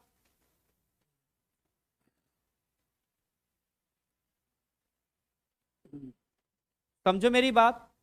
यहां पर ये क्या है, इसका पेनिस का डोर्सल वाला पार्ट है। यानी ये तो मैंने नॉर्मल इस तरीके स्ट्रेट दिखाया, समझ में इससे नहीं आएगा। ठीक है, ये मनुष्य है, उसका उस समय इरेक्टाइल, इरेक्ट पोजीशन में पेनिस है, इरेक्ट पोजीशन में। तो ये पोजीशन आ गई इसकी। तो इसमें जो ऊपर वाला सरफेस होगा डोर्सल, नीचे वाला होगा वेंट्रल। अब टिश्यू की पोजीशन समझ में आएगी आपको। ऊपर डोर्सल है तो नीचे क्या होगा, वेंट्रल। अब समझना एक एक चीज अच्छी तरीके से, ठीक है? तो यहां जो ऊपर दिख रही ना, ये डॉर्सल, ये और ये दोनों डॉर्सल वेन है, डॉर्सल वेन, डॉर्सल वेन। एक बात क्लियर हो गया, ये क्या है, डॉर्सल वेन। अब ध्यान से देखो, जो रेड कलर का बना रखा है हमने, ये क्या है, रेड वाला पार्ट, इसको क्या बोलेंगे, आर्टरी, आर्टरी। और जो व्हाइट वाला डॉट दिखा रखा है, ये नर्व है, सेंसेशन के लिए, नर्व। चलो भाई ठीक है, अब अंदर अंदर आ जाओ। अंदर आपको क्या दिख रहे हैं, ये दो पेयर में टिश्यू दिख रहे हैं, एक अनपेयर टिश्यू दिख रहा है। याद हो मैंने यहां दिखाया भी था, ये क्या है, पेयर में है, और बीच वाला क्या है, ये ग्रीन वाला अनपेयर है, ग्रीन वाला अनपेयर है, ठीक है। तो अब यही समझाने की कोशिश करेंगे, ये दोनों ही इरेक्टाइल टिश्यू हैं, ये भी इरेक्टाइल है, ये भी इरेक्टाइल है, both are erectile tissue, both are erectile tissue. ये पूछा गया है क्वेश्चन, दोनों ही इरेक्टाइल टिश्यू हैं, पहली बात। अच्छा आ जाओ, जो ऊपर वाले जो पेयर्ड में दिख रहे हैं, जो पेयर्ड में स्ट्रक्चर दिख रहे हैं, ये क्या है, इसको बोलते हैं हम कॉर्पोरा कैबरनोसा, कॉर्पोरा कैबरनोसा, जो पेयर में होता है। जो नीचे दिख रहा है ना आपको, नीचे नीचे वाला स्ट्रक्चर, ये तो यूरेथ्रा हो गई, ये यूरेथ्रा है, यूरेथ्रा। तो ये रेड कलर के दिख रहे हैं, ब्लड वेसल्स हैं। अब समझ में आएगी पोजीशन। अच्छा, इस नीचे वाले टिश्यू को क्या बोलेंगे, इसको corpus spongiosum, corpus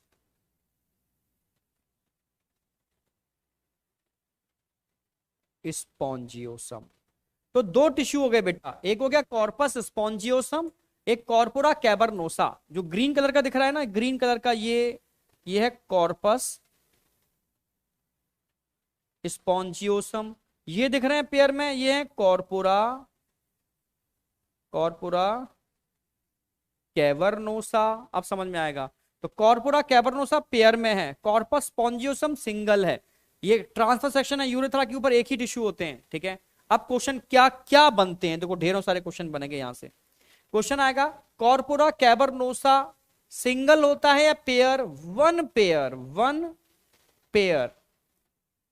position dorsal होता है, वेंट्रल, डॉर्सल, डॉर्सल, समझ रहे हो, डॉर्सल साइड में है, ठीक है। डॉर्सल पोजीशन क्या होगी इसकी, डॉर्सल, पोजीशन डॉर्सल, ठीक है। ये टिश्यू किसके अराउंड होते हैं, present around blood vessels, present around blood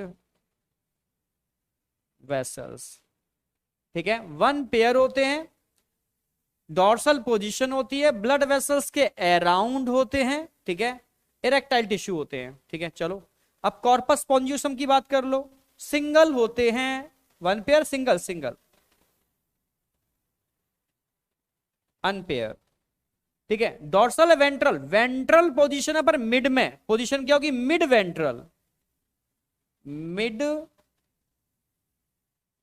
ventral position, mid, mid में है, वेंट्रल साइड नीचे, मिड वेंट्रल पोजीशन, ठीक है। किसके अराउंड होते हैं, present around urethra, present around urethra. भाई यूरेथ्रा के अराउंड प्रेजेंट होते हैं, सिंगल होते हैं, मिड वेंट्रल होते हैं, यूरेथ्रा के अराउंड प्रेजेंट होते हैं, और यही वो टिश्यू हैं। ध्यान से देखो, यह आया हुआ क्वेश्चन है, यही ग्रीन वाले टिश्यू हैं जो आगे जाकर के ग्लैंस पेनिस बनाते हैं, यही वो टिश्यू हैं जो आगे जाकर के ग्लैंस पेनिस बनाते हैं। क्या बोलते हैं, ग्लैंस पेनिस।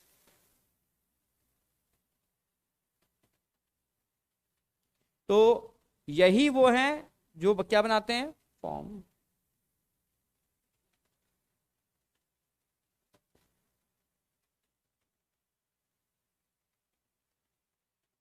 ये सारे वो पॉइंट हैं जहां क्वेश्चन बन जाते हैं, वेरी वेरी इंपॉर्टेंट। कॉर्पोरा कैबरनोसा और कॉर्पस स्पॉन्जियोसम। अब याद कैसे रखोगे, भूलोगे?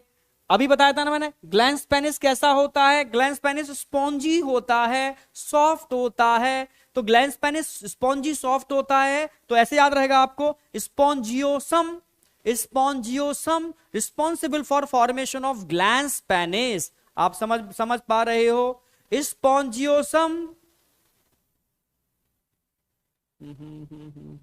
तुम समझ रहे हो मेरी बातें? नहीं समझ रहे? ठीक है, चलो खैर, ठीक है, समझो मेरी बात। देखो मैंने बोला ना कि देखो यार, तुम्हें यही बताता हूँ मैं, बस यही मुझे लगता है कि 12th वाले बच्चों को तो समझाना पड़ता है यार, तुम अब मैच्योर हो गए हो, तुम डॉक्टर बनने वाले हो, ठीक है? तो अगर मैच्योर नहीं होगे तो नेचर आपको मौका नहीं देगी आगे उस फील्ड में जाने का। ह्यूमन बॉडी आपके हाथों में होगी, तो थोड़ी सी मैच्योरिटी चाहिए, बस थोड़ा सा इतना बोलना चाहता हूँ, ठीक है? और अगली बात बोल रहा हूँ कि हम सब का जन्म इन्हीं ऑर्गन के ही थ्रू हुआ है, ये मान के चलो, ठीक है? तो रिस्पेक्ट मतलब करनी चाहिए नेचर के। ये वो बहुत इंपॉर्टेंट पार्ट हैं जो लाइफ को जनरेट करने के लिए रिस्पॉन्सिबल हैं, ठीक है? तो इसलिए ब्रेन में दो चीजें आती हैं, एक पॉजिटिव चीज और एक नेगेटिव। तो नेगेटिव बहुत जल्दी आती है, पॉजिटिव इतनी आसानी से आती नहीं है, ठीक है? पॉजिटिव दूर भागती है।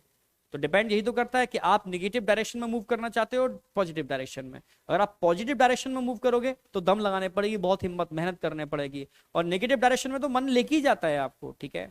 तो वो डिपेंड करता है कि आप समझ रहे हो। टॉपिक थोड़ा सा ऐसा है, फीलिंग्स थोड़ी सी नेगेटिव वाली आ जाती हैं, पर कंट्रोल, ठीक है? यही होना चाहिए कि हाँ, हम बिल्कुल डाइवर्ट नहीं होंगे, फोकस्ड होंगे, तभी हम अपने टारगेट को, समझ रहे हो ना, भेद पाएंगे, अचीव कर पाएंगे। तो ये बस एकदम फोकस्ड रहो, ठीक है? तो बस चलो समझाना चाह रहा हूँ। हाँ, पॉजिटिव, बहुत सही, पॉजिटिव ही होना चाहिए, ठीक है?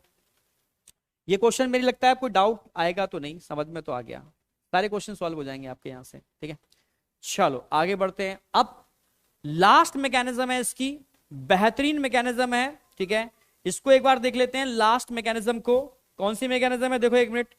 तो लास्ट मैकेनिज्म है हमारी कि regulation of erection and ejaculation, ठीक है?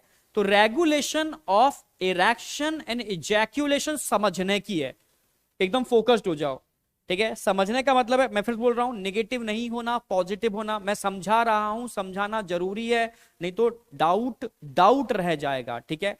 नॉर्मल कंडीशन के अंदर पेनिस का साइज स्मॉल होता है, लेंथ कम होती है, और क्या होता है, उसके मसल्स कॉन्ट्रैक्टेड फेज में होते हैं, ठीक है? बहुत small size muscles contracted phase में, ठीक है? पर जब इरेक्शन होता है तो पेनिस का साइज बढ़ जाता है और वो इरेक्ट हो जाता है, इसको बोलते हैं इरेक्शन, ठीक है? नेचर ने इस मैकेनिज्म को इसलिए बनाया कि अगर पेनिस का लेंथ इंक्रीज नहीं होगी, इरेक्ट नहीं होगा, तो फीमेल के अंदर सीमन को इजैक्यूलेट नहीं कर पाएगा, इसको इंसेमिनेशन बोलते हैं, इंसेमिनेट नहीं कर पाएगा। अगर ये मैकेनिज्म नहीं हो पाएगी तो बेटा फर्टिलाइजेशन पॉसिबल नहीं है, बेबी का फॉर्मेशन पॉसिबल नहीं है, नई लाइफ क्रिएट नहीं होगी। तभी कई लोगों में एक बीमारी होती है, आप बोल सकते हो उसको, ठीक है, erectile dysfunction. Erectile dysfunction, penis में इरेक्शन नहीं होता, समझ रहे हो? इरेक्टाइल डिसफंक्शन, पेनिस के अंदर इरेक्शन नहीं होता, इस वजह से उनको कुछ टैबलेट्स लेने पड़ते हैं, डॉक्टर रेफर करते हैं, ठीक है? ऐसे टैबलेट जिनमें सिल्डेनाफिल सिट्रेट, एक साल्ट होता है सिल्डेनाफिल सिट्रेट, वो साल्ट होता है। उन टैबलेट्स के नाम तो हजारों होते हैं, ठीक है?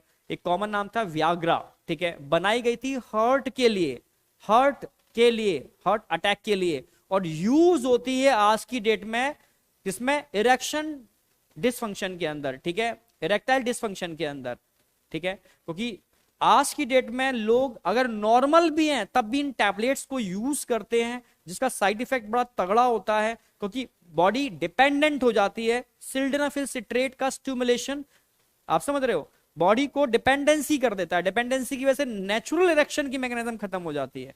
तो बहुत सारी चीजें समझाने वाला हूं, तो समझना अच्छी तरीके से, कंसेप्चुअल, ठीक है?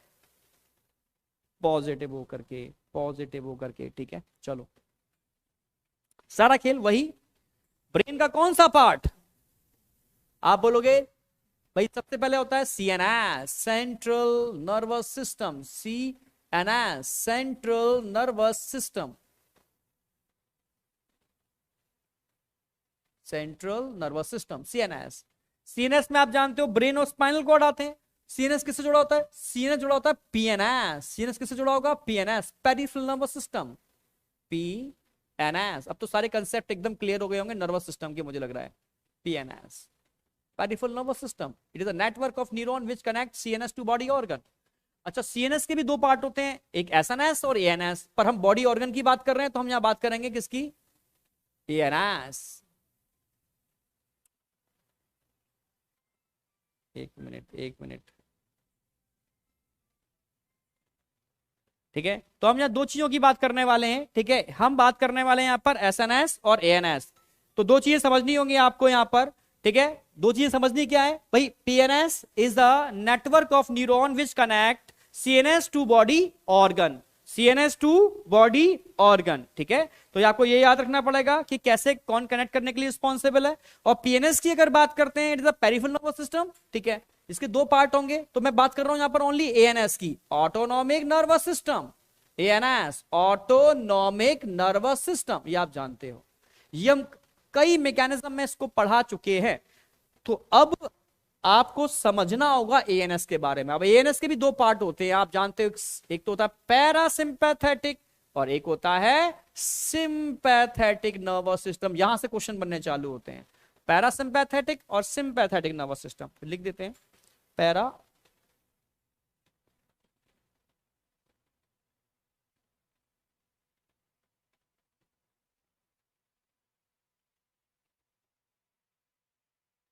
Parasympathetic nervous system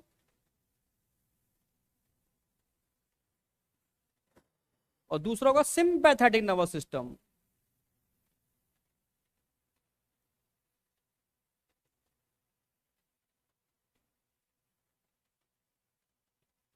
parasympathetic nervous system और दूसरा होगा सिंपैथेटिक नर्वस सिस्टम। अब आप जानते हो ना कि पैरासिम्पैथेटिक कब वर्क करता है? पैरासिम्पैथेटिक वर्क करता है during normal condition, relax condition, ठीक है।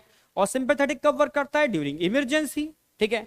अगर मैं आपसे कहूं कि पेनिस का इरेक्शन कब होगा, आपके पीछे शेर दौड़ रहा है, आपके पेनिस का इरेक्शन हो सकता है क्या? आपका 1 घंटे बाद एग्जाम है, आपका पेनिस का इरेक्शन हो सकता है क्या? नहीं ना। भूकंप आ रहा है, क्या उस समय इरेक्शन होगा? पॉसिबल नहीं है, समझ रहे हो। इरेक्शन तभी हो सकता है जब एकदम रिलैक्स कंडीशन होगी, ठीक है। अब रिलैक्स कंडीशन के लिए कौन रिस्पॉन्सिबल होगा? Parasympathetic nervous system. Always para, जब भी रिलैक्स मोड में होते हो तो पैरा काम करता है, ठीक है। रिलैक्स मोड में होगे पैरा काम करेगा। तुम्हारे कमेंट देख के फिर लगता है मुझे, चलो खैर मैं समझाने के लिए टर्म यूज करता हूं, ठीक है। चलो खैर कोई नहीं, हंस लो, ठीक है। मैं तो कब से नहीं हंस पा रहा हूं, तो मेरे चेहरे की मसल्स में भी वो आ गया। हंस लो, कोई नहीं, हंसो, हंसना भी जरूरी है। ब्रेन को एकदम फ्रेश करने के लिए, ब्लड का सर्कुलेशन बढ़ाने के लिए हंस भी लिया करो कभी कभी, ठीक है। मेरी तो आदत सीरियस हो गई है, अजीब सा हो गया हूं मैं, सीरियस सा हो गया हूं, ठीक है। बच्चे कहते हैं कि सर इस बार थोड़ी सी आपके चेहरे पे थकावट, नो डाउट, ठीक है, थोड़ी सी थकावट, क्योंकि लोड बहुत ज्यादा था। पर टेंशन मत लो, अब ओनली प्योरली ऑनलाइन आ गया हूं मैं, प्योरली, ठीक है। अब अलग सर कहते हैं आप ऑनलाइन की कमांड संभाल लो बस, ठीक है। प्योरली ऑनलाइन की कमांड संभालो और खतरनाक आग लगाओ। तो अब प्योरली ऑनलाइन आ गया हूं, अब आग ही लगाने वाला हूं, ठीक है। समझ गए ना? समझे या नहीं समझे? समझ गए ना? चालू करते हैं। हंस लो यार, मस्त कर लो, मस्त हंसो। सही, थोड़ा बहुत हंस लिया करो, हंसना भी जरूरी है, लोटपोट भी, मतलब खुल के ऐसा करो, ठीक है। लुढ़क पुढ़क के ऐसा करो, एक्सरसाइज करते हुए ऐसा करो। यह हालत है कि दुनिया के अंदर लाफिंग क्रिया के लिए पैसे देने पड़ रहे हैं। लाफिंग चैनल आज समझ रहे हो कहां से कहां पहुंच रहे हैं। तो मैं तो कभी कहता भी हूं, अगर आपको 1% ऐसा लगता है सिलेक्शन नहीं हो रहा, चिंता मत करना। अगर आपके पास क्वालिटी हंसाने की है तो ये वो फील्ड है जो आपको अरब खरबपति बना देगा, समझ रहे हो ना। क्या बता देगा पता ही नहीं, ठीक है। तो दुनिया में कोई कमी नहीं है, आपके अंदर क्वालिटी क्या है डिपेंड ये करता है। अपनी क्वालिटी को पहचानो, उस पर लग लो फुल, मतलब आप उस चीज के सबसे एक्सपर्ट ही होने चाहिए। ध्यान रखो, आपकी जो क्वालिटी है उसके एक्सपर्ट बन जाओ, ठीक है। तुम कहां पहुंचोगे पूछो ही मत, ठीक है। तो लकीर के फकीर नहीं बनना है। जिनका सिलेक्शन होता है अच्छी बात है, ये लाइन बहुत अच्छी है, जेई नीट, ठीक है, सिविल आईएएस की तैयारी करो, ठीक है, कोई दिक्कत नहीं। बट ऐसा नहीं है कि यही है दुनिया के अंदर, ये तो कुछ भी नहीं है। असली तो जिंदगी भरी पड़ी है। तो बहुत सारी चीजें आप जिस फील्ड में कंफर्ट लगते हो, मजा आता है, बस करो, ठीक है। आगे बढ़ते हैं। तो पैरासिम्पैथेटिक की बात कर रहे हैं जब आप रिलैक्स मोड में होते हो। किस मोड में होते हो? रिलैक्स मोड में, ठीक है। वो इमरजेंसी का केस आएगा, समझाऊंगा अभी मैं। तो पैरासिम्पैथेटिक नर्वस सिस्टम एक्टिवेट होगा। पैरासिम्पैथेटिक नर्वस सिस्टम क्या काम करेगा? इरेक्शन। अब इरेक्शन की जब भी बात आती है तो समझना होगा, जैसे ये नॉर्मल व्यक्ति है, ये नॉर्मल व्यक्ति है, व्यक्ति का ये नॉर्मल पेनिस था, मानो ये अभी इरेक्शन वाली पोजीशन में नहीं है, ठीक है। अगर इरेक्शन कराना है तो क्या करना होगा? इस पेनिस के जो मसल्स हैं उनको रिलैक्स करना होगा और इसके अंदर ब्लड का फ्लो बढ़ाना पड़ेगा। कोई हड्डियां नहीं होती इसके अंदर, कोई नहीं बोन है, ऐसा कुछ भी नहीं है, ठीक है। ये एक मस्कुलर ऑर्गन है जिसमें मसल्स होते हैं। अभी रिलैक्स मोड में, अभी क्या है? कॉन्ट्रैक्शन, साइज छोटा है, ठीक है। अब जब मसल्स रिलैक्स होंगे, मसल्स रिलैक्स होंगे, ये रिलैक्स हो गए तो साइज बढ़ नहीं गया इसका, पर अभी भी इरेक्शन नहीं है, ठीक है। मसल्स अभी कॉन्ट्रैक्टेड फेज में, ये रिलैक्स फेज में मसल्स हैं। साथ में ब्लड का फ्लो बढ़ा दो, इंक्रीज ब्लड फ्लो, इंक्रीज।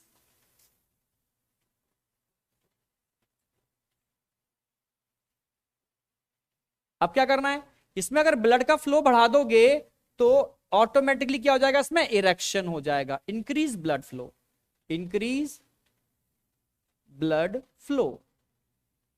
आपने ब्लड का फ्लो इसके अंदर बढ़ा दिया तो क्या हो जाएगा? इरेक्शन। भाई कोई चीज भर गई इसके अंदर, इरेक्ट हो गया। तो सबसे पहले क्या है, यहां मसल्स कैसे, मसल्स क्या होंगे? Relax, relaxation of muscles.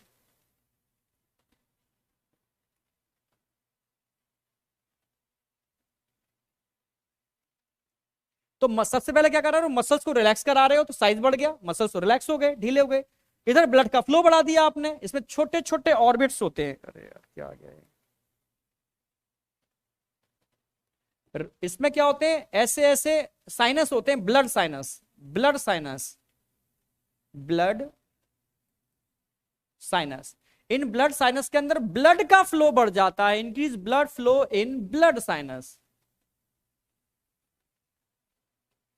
तो ब्लड साइनस में जब ब्लड भर जाता है तो इसमें एकदम इरेक्शन हो जाता है।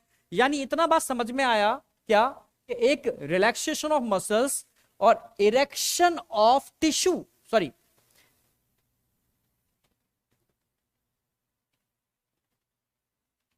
Relaxation of muscles and increase flow of blood in erectile tissue. वो कब होगा? जब ब्लड साइनस में क्या होगा? Dilation, dilation. जब ब्लड साइनस फैल जाएंगे, डायलेट हो जाएंगे तो उनमें ब्लड भरना चालू हो जाएगा। जब ब्लड भरना चालू हो जाएगा तो ऑटोमेटिकली इरेक्शन हो जाएगा। तो इतना बात समझ में आ रही है? तो किस किस की रिक्वायरमेंट है? मसल्स को रिलैक्स करने की रिक्वायरमेंट है, ठीक है। और ब्लड साइनस को डायलेट करने के लिए एक हार्मोन होता है नाइट्रिक ऑक्साइड, नाइट्रिक ऑक्साइड, समझ रहे हो। और इस नाइट्रिक ऑक्साइड का लेवल अगर बढ़ेगा तो ये लोकल टिश्यू में मिलने वाले ब्लड वेसल्स को डायलेट कर देता है, जिससे ब्लड भरना चालू हो जाता है, ठीक है, समझ रहे हो। तो अब हम बताने वाले हैं आपको ये कौन करेगा, इसके लिए कौन रिस्पॉन्सिबल होगा। इसके लिए रिस्पॉन्सिबल होगा NO, नाइट्रिक ऑक्साइड। ये नाइट्रिक ऑक्साइड डायलेशन कराता है, यही नाइट्रिक ऑक्साइड डायलेशन कराता है। तो नाइट्रिक ऑक्साइड जब डायलेशन कराएगा तो ब्लड का फ्लो बढ़ जाएगा, हो गया इरेक्शन। हो गया क्या? इरेक्शन।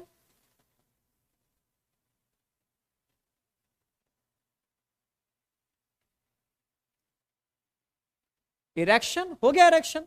तो इरेक्शन के लिए सबसे पहले मसल्स का रिलैक्स होना, ब्लड साइनस का डायलेट होना, किसकी हेल्प से? नाइट्रिक ऑक्साइड की हेल्प से। ब्लड का फ्लो बढ़ जाएगा, इरेक्शन। समझ में आ गया क्या चाहिए? अब मैकेनिज्म समझ में आएगी। तो पैरासिम्पैथेटिक नर्वस सिस्टम क्या काम करता है? ये स्टिमुलेट करता है भाई किसको स्टिमुलेट कर रहा है? समझो, पेनिस के अंदर नंबर 1 एक तो secretion, relaxation of smooth muscles, relaxation of smooth muscles. Smooth muscles के रिलैक्सेशन को स्टिमुलेट कर रहा है। और क्या काम कर रहा है? Increase secretion of NO, nitric oxide in local tissue of penis. तो पेनिस के जो लोकल टिश्यू है ना, उनमें नाइट्रिक ऑक्साइड के सिक्रेशन को इंक्रीज करा रहा है। और नाइट्रिक ऑक्साइड का सिक्रेशन क्या काम करता है? ये डायलेशन कर देगा, डायलेशन ऑफ ब्लड साइनस।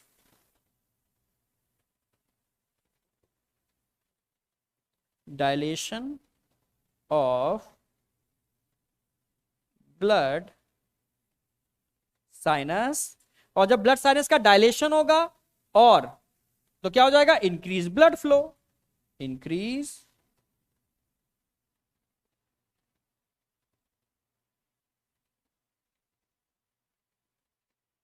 और जो ब्लड फ्लो इंक्रीज होगा वो क्या काम कराएगा? वो कराएगा इरेक्शन, वो कराएगा इरेक्शन, इजैक्यूलेशन, इरेक्शन, इरेक्शन। तो इरेक्शन की मैकेनिज्म की मैं बात कर रहा हूं, इरेक्शन की मैकेनिज्म की हम बात कर रहे हैं। समझ में आ गया होगा? इस मैकेनिज्म के लिए इसका होना जरूरी है, फिर लास्ट में ये मैकेनिज्म होती है। तो आप समझ में आई या नहीं आई? तो जब आप रिलैक्स मोड में होते हो उस समय पैरासिम्पैथेटिक एक्टिवेट होता है और ये पैरासिम्पैथेटिक नर्वस सिस्टम पेनिस के जो मसल्स होते हैं उनको रिलैक्स करता है। और लोकल टिश्यू में एक हार्मोन होता है नाइट्रिक ऑक्साइड, एनओ, उसके सिक्रेशन को बढ़ा देता है। एनओ लोकल टिश्यू में इंक्रीज होगा तो ऑटोमेटिकली जो ब्लड साइनस होते हैं उनमें डायलेशन हो जाएगा, डायलेशन होने से ब्लड फ्लो बढ़ जाएगा, हो गया इरेक्शन। समझ रहे हो ना? पर समझना, इरेक्शन और इजैक्यूलेशन एक साथ नहीं हो सॉरी समझाता हूं मैं, ठीक है, अभी समझाऊंगा। इरेक्शन और इजैक्यूलेशन एक साथ नहीं होते। अगर इजैक्यूलेशन हो जाएगा तो तुरंत ही पेनिस नॉर्मल कंडीशन पर आ जाएगा। क्यों? क्योंकि इजैक्यूलेशन सिंपे कराता है और इरेक्शन पैरा कराता है। जो सिंपे एक्टिवेट होगा तो पैरा काम नहीं करेगा, पैरा एक्टिवेट होगा तो सिंपे काम नहीं करेगा। दोनों को समझाता हूं मैं, कोरिलेट करता हूं, ठीक है? अब समझो मेरी बात। एक बीमारी होती है इरेक्टाइल डिसफंक्शन, मैं आगे समझा रहा हूं। इरेक्टाइल डिसफंक्शन यही चल रहा था।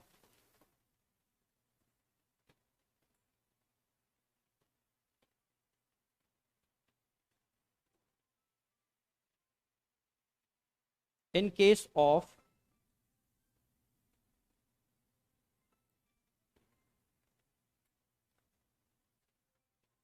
erectile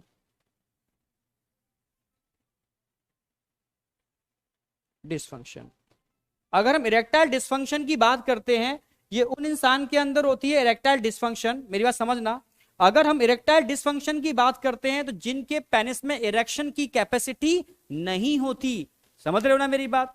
वो इरेक्ट नहीं हो पाता, तो इसके केस में क्या होता है? इंसेमिनेशन नहीं होता, ठीक है? तो फीमेल बेबी कंसीव नहीं कर पाती। तो डॉक्टर के पास जाते हैं जब बेबी कंसीव नहीं होता, इसको इनफर्टिलिटी बोलते हैं, ठीक है? तो इस केस के अंदर अक्सर कर इस डिसऑर्डर के केस में, जिसको हम इरेक्टाइल डिसफंक्शन कहते हैं, डॉक्टर एक मेडिसिन रेफर करता है। उस मेडिसिन का नाम क्या है? भाई नाम तो बहुत सारे हैं मेडिसिन के, पर उसका मेन साल्ट क्या है? ठीक है, मेन साल्ट है सिल्डेनाफिल सिट्रेट। आप समझ रहे हो? सिल्डेनाफिल सिट्रेट, आप समझ पा रहे हो? जो एक कॉमन मेडिसिन स्टार्टिंग में लॉन्च हुई थी, व्याग्रा के नाम से हुई थी। मैंने बताया व्याग्रा जो मेडिसिन थी वो नाइट्रिक ऑक्साइड के लेवल को बढ़ा देती है लोकल टिश्यू में, ठीक है? नाइट्रिक ऑक्साइड का लेवल बढ़ने से वेसल्स का डायलेशन हो जाता है। तो उस ड्रग को हम यूज करते थे हार्ट के अटैक में, तो जो कोरोनरी थ्रोम्बस बन जाते थे तो हमने उस ड्रग को दिया तो डायलेशन हो गया, तो थ्रोम्बस बन गया, तो ब्लड का फ्लो हो गया, तो अटैक से इंसान की मतलब जो डेथ होनी थी वो बच जाता था। तो हार्ट अटैक के लिए इस ड्रग को डिजाइन किया गया था, जिसमें सिल्डेनाफिल सिट्रेट था, साल्ट, ठीक है? वैसो डायलेशन का काम करता था हार्ट अटैक के केस में। पर मनुष्य ने कहां यूज किया इसका यूज हार्ट में यूज ना करके इसका इरेक्टाइल डिसफंक्शन के ट्रीटमेंट में, उसमें भी नहीं, प्लेजर, मजे के लिए किया। मजे के लिए कि भाई इसको यूज करते हैं तो इरेक्शन लॉन्ग टाइम तक रहेगा, पर उसके साइड इफेक्ट इतने तगड़े निकले कि अगर इसको आप नॉर्मल केस में यूज करोगे तो नेचुरल नाइट्रिक ऑक्साइड का सीक्रेशन बंद हो जाएगा। यानी हर बार इरेक्शन तभी होगा जब ड्रग, यानी हाई कंसेंट्रेशन ऑफ, ठीक है, नाइट्रिक ऑक्साइड को स्टिमुलेट करने वाले सल्टनाफिल सिट्रेट बॉडी में जाएंगे, यानी जब तक आप ड्रग नहीं लोगे इरेक्शन नहीं होगा। दिस अ डेंजरस कंडीशन, समझ रहे हो ना। नेचर ने ऑलरेडी सब कुछ दिया है, तो इन आर्टिफिशियल चीजों से दूर रहो, नेचुरल रहो, ठीक है, समझ में आया ना। हाँ, पर बर्थ कंट्रोल में मैं बताऊंगा, बर्थ कंट्रोल में हमने जो चीजें बनाई हैं उस पर ध्यान रखना पड़ेगा, समझ रहे हो, क्योंकि ये चैप्टर जो है वो इसलिए है भाई, पॉपुलेशन का मेन पर्पस क्या था, नई संतानों को या जीवन को आगे बढ़ाना, ठीक है।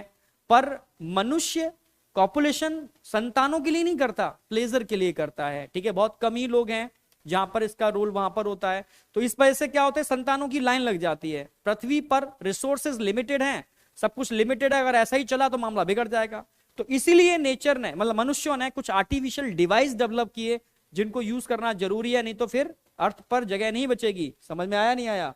तो इन केस ऑफ इरेक्टाइल डिसफंक्शन हम क्या यूज करते हैं,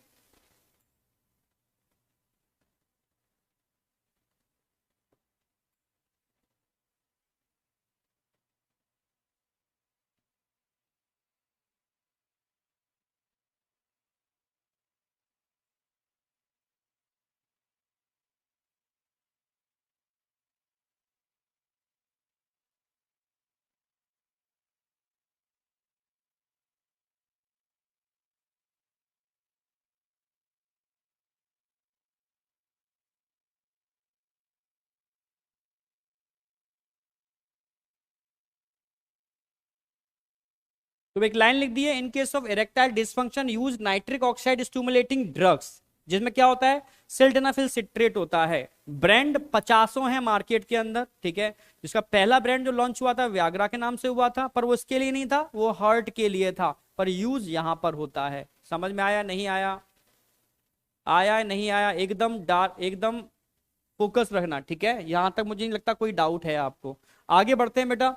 सिंपैथेटिक नर्वस सिस्टम, भाई सिंपैथेटिक समझना, सिंपैथेटिक, जब सिंपैथेटिक एक्टिवेट होता है तो ये इजैक्यूलेशन कराता है, सीमन का तेजी से बाहर निकलना, इजैक्यूलेशन, ठीक है। तो सिंपैथेटिक नर्वस सिस्टम क्या काम करेगा, समझो मेरी बात।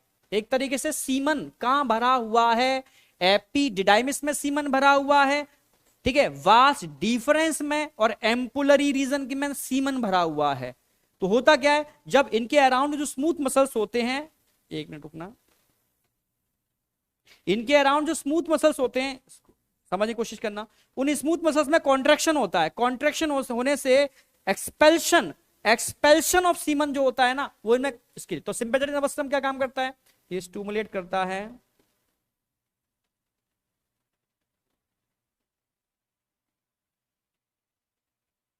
कॉन्ट्रैक्शन इन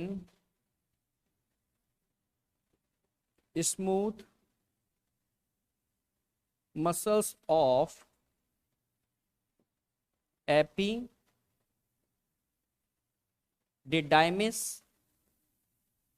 वास deferens and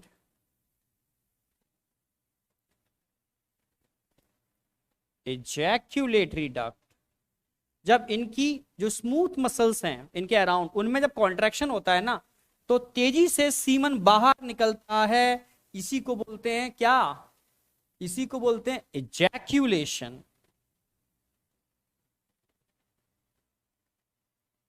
एक्सपेल्शन of semen, ejaculation, expulsion of semen. समझ में आया नहीं आया। तो इन स्मूथ मसल्स में कॉन्ट्रैक्शन कौन कराता है, इन स्मूथ मसल्स में कॉन्ट्रैक्शन सिंपैथेटिक कराता है। तो सिंपैथेटिक जब काम करेगा उस समय पैरा काम नहीं करेगा, यानी एजैक्यूलेशन के तुरंत बाद पेनिस नॉर्मल कंडीशन में आ जाएगा, क्लियर है बिल्कुल। पर जब इरेक्शन होगा तब इजैक्यूलेशन नहीं होगा, इजैक्यूलेशन होगा इरेक्शन नहीं होगा, मतलब इरेक्शन के बाद ही इजैक्यूलेशन होता है। तो इरेक्शन के बाद जब सिंपे एक्टिवेट होता है तो ऑटोमेटिकली इजैक्यूलेशन हो जाएगा।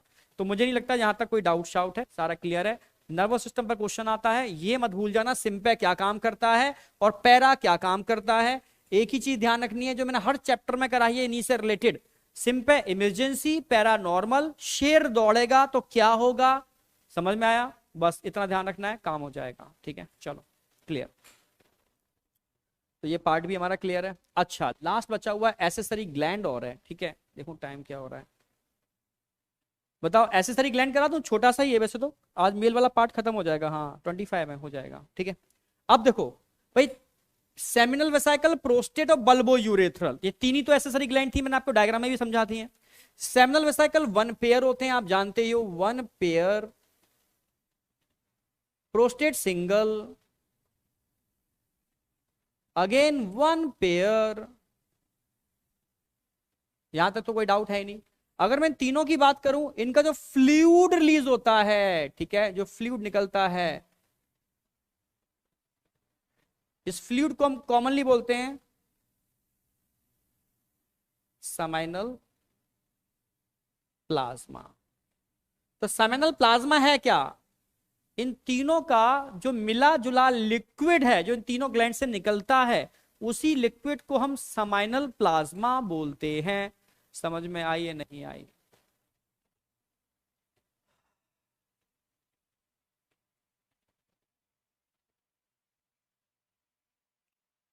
देखो, मैंने बोला कि इस चैप्टर के लिए मैच्योरिटी चाहिए। क्या चाहिए? मैच्योरिटी, ठीक है। आपके फैमिली मेंबर्स भी जानते हैं कि फ्यूचर में आप डॉक्टर्स बनने वाले हो, ठीक है, तो उनको भी मैच्योरिटी है, पर आपके अंदर उससे ज्यादा मैच्योरिटी होनी चाहिए, क्योंकि बहुत बड़ी रिस्पॉन्सिबिलिटी है। आप समझ रहे हो? तो एक जमाना था मैं इस चैप्टर को ढंग से नहीं पढ़ा पाता था, ठीक है, तो कहीं ना कहीं मैं लॉस करता था बच्चों का। तो अब मेरे समझ में आया कि इतनी भीड़ के अंदर कुछ ऐसे बच्चे हैं जो future top ranker, top doctors हैं, ठीक है, तो उनको ध्यान में रख करके हर चीज बहुत कंसेप्चुअल कराई जाती है। तो उसको समझ रहे हो ना मेरी बात? पॉजिटिव लेना, हर चीज पॉजिटिव लेना, ठीक है। वापस आते हैं, तो इसको लेके चलते हैं सेमिनल प्लाज्मा। तो अब जो मैं इसको मैं याद ही कराऊंगा, और कोई तरीका नहीं है, मैं याद ही करा दूं 1 मिनट के अंदर। 1 मिनट समझना, 1 मिनट समझना होगा थोड़ा सा आपको।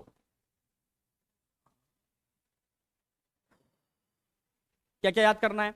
सेमिनल वेसाइकल वन पेयर होते हैं, प्रोस्टेट सिंगल होती है, और बल्बो यूरेथ्रल अगेन पेयर में होते हैं, इनको काउपर्स ग्लैंड भी बोलते हैं, पहला। दूसरा को ध्यान रखना है, अगर मैं आपसे कहूं कि जो सीमन निकलता है, सीमन, तो सीमन इज इक्वल टू क्या होता है? अच्छा, ये भी समझा दूं, सीमन इज इक्वल टू क्या होता है, कि सीमन सीमन में टर्म यूज करूंगा बार बार, तो आपको पता तो नहीं चाहिए सीमन है क्या।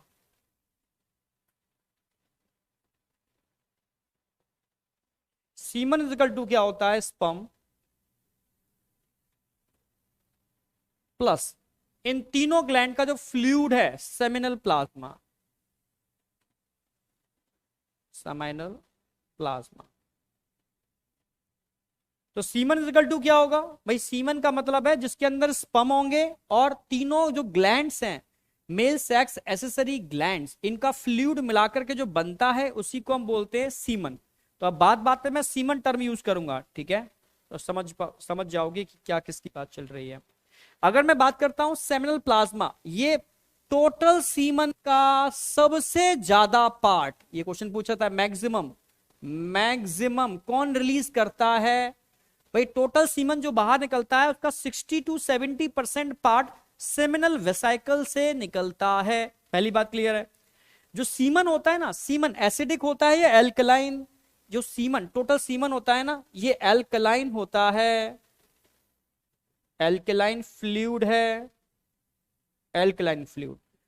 पर अगर मैं इन तीनों ग्लैंड के फ्लूइड की बात करता हूं, तो ये एल्कलाइन होता है, बल्बो यूरेथ्रल ग्लैंड का फ्लूइड भी एल्कलाइन होता है, पर लौता प्रोस्टेट ग्लैंड का फ्लूइड स्लाइटली एसिडिक होता है। इस पर क्वेश्चन आता है, वेरी वेरी वेरी इंपॉर्टेंट। भाई एसिडिक फ्लूइड किस मेल सेक्स एसेसरी ग्लैंड का होता है? एक लौती है जिसका फ्लूइड स्लाइटली एसिडिक होता है। समझ में आया ना? सबका क्या होगा? एल्कलाइन, पर इसका क्या होगा? Slightly acidic, slightly acidic. चलो, तो ये समझ में आ गया। क्या क्या समझ में आ गया आपको? सेमिनल वेसाइकल वन पेयर होते हैं, टोटल सीक्रेशन का कितना परसेंट दिखा रखा है? 60 to 70%। यहां कितना दिखा रखा है? 20 to 25%, ठीक है। सेमिनल फ्लूइड की बात करता हूं, एल्कलाइन, स्लाइटली एसिडिक।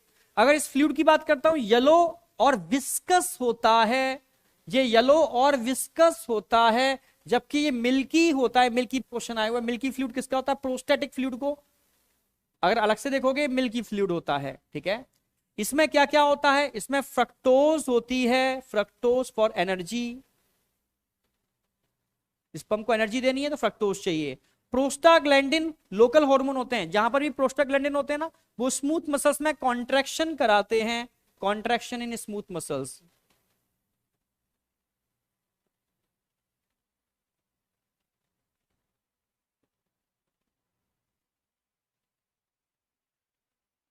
देखो समझो मेरी बात, नेचर चाहती है जो सीमन है उसमें फ्रक्टोज रहे, जिससे कि स्पर्म को न्यूट्रिशन मिलता रहे। नेचर चाहती है सीमन जब वजाइनल ट्रैक में एंटर करे तो वजाइनल ट्रैक में हल्के से कॉन्ट्रैक्शन हो, उस कॉन्ट्रैक्शन से स्पर्म को आगे बढ़ने में हेल्प मिलती है। तो प्रोस्टाग्लैंडिन हार्मोन भी साथ में जब जाते हैं तो वजाइनल ट्रैक में हल्के से कॉन्ट्रैक्शन करते हैं, जो सीमन को आगे मूव करने में हेल्प करता है। इसके अलावा क्लॉटिंग प्रोटीन, इनको फिब्रिनोजन बोलते हैं। नेचर चाहती है जब सीमन बाहर निकले तो क्लॉटेड फॉर्म में हो, ठीक है। क्यों? क्योंकि उसकी एनर्जी कंजर्व रहेगी। स्पर्म को आप बांध के, भाई समझो मेरी बात, स्पर्म अगर क्लॉटेड फॉर्म में नहीं निकल रहे तो वजाइनल ट्रैक में एंटर करने के बाद उनको दौड़ लगानी होती है ओवा के पास तक पहुंचने के लिए। तो पहले ही अगर वो हिलते डुलते रहेंगे, भागते रहेंगे तो थक जाएंगे, फिर उस दौड़ में पार्टिसिपेट नहीं कर पाएंगे। पर नेचर चाहती है वो क्लॉटेड फॉर्म में रिलीज हो, और वजाइना में जब एसिडिक मीडियम में जाएंगे तब वो डीक्लॉट होंगे, और तब वहां से रेस स्टार्ट होगी। मिलियंस में से कोई एक स्पर्म ओवा को फर्टिलाइज कर पाएगा, समझ रहे हो। तो क्लॉट करने के लिए क्लॉटिंग प्रोटीन होते हैं फिब्रिनोजन। ये तीनों कंपोजिशन सेमिनल वेसिकल से निकलने वाले फ्लूइड में होते हैं। समझ में आ गया? फिर से बोल रहा हूं, सेमिनल वेसिकल टोटल सीमन का कितना परसेंट? 60 to 70%। एसिडिक या एल्कलाइन? एल्कलाइन ही होते हैं, एसिडिक सिर्फ एक ही होता है, कौन? Prostatic fluid. कैसा कलर होता है? येलो विस्कस, येलो विस्कस भाई मैक्सिमम यही है, तो इसलिए टोटल सीमन का कलर भी येलोइश विस्कस होता है, क्योंकि सेमिनल वेसिकल के फ्लूइड की अमाउंट ज्यादा है।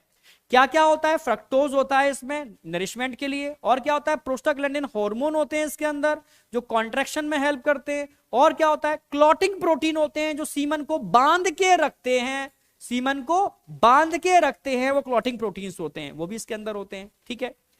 समझ में आ गया? तीनों का फंक्शन समझ में आ गया। अच्छा एक बात और बता दूं मैं, अक्सर कर देखा होगा जो आपने मूवीज या उसमें दिखाते हैं, एक क्वेश्चन भी आता है कि अगर किसी कोई केस होता है रेप का केस, तो रेप के केस में कैसे आइडेंटिफाई करते हैं कि रेप हुआ है या नहीं हुआ, मतलब इंटरकोर हुआ है या नहीं हुआ, यानी पेनिस की एंट्री वजाइनल ट्रैक में हुई है या नहीं। किसके बेस पर? अगर वजाइनल ट्रैक में फ्रक्टोज मिल रहा है तो इंडिकेटर है, क्योंकि फ्रक्टोज फीमेल ट्रैक में नहीं होता, फीमेल का कोई सोर्स, कोई सिक्रेशन नहीं है, ओनली मेल के अंदर। फ्रक्टोज अंदर मिल रहा है, ये इंडिकेटर है कि पेनिस का इंटरकोर हुआ है, और पेनिस का इंटरकोर हुआ है यानी जबरदस्ती हुई है, अगर किसी ने क्लेम किया है तो। समझ में आया? पर इसका भाई लोगों ने दुरुपयोग भी किया। फ्रक्टोज आप इंप्लांट कर सकते हो आर्टिफिशियली यही अंदर, ठीक है। तो अकेला यही टेस्ट रिस्पॉन्सिबल नहीं होता इसको आइडेंटिफाई करने के लिए, और भी आगे चीजें आती हैं, तो उनको भी ध्यान में रखा जाता है। आज की केस में एक जमाना था जब इसी टेस्ट के बेस पर आइडेंटिफाई किया जाता था, फ्रक्टोज टेस्ट, ठीक है।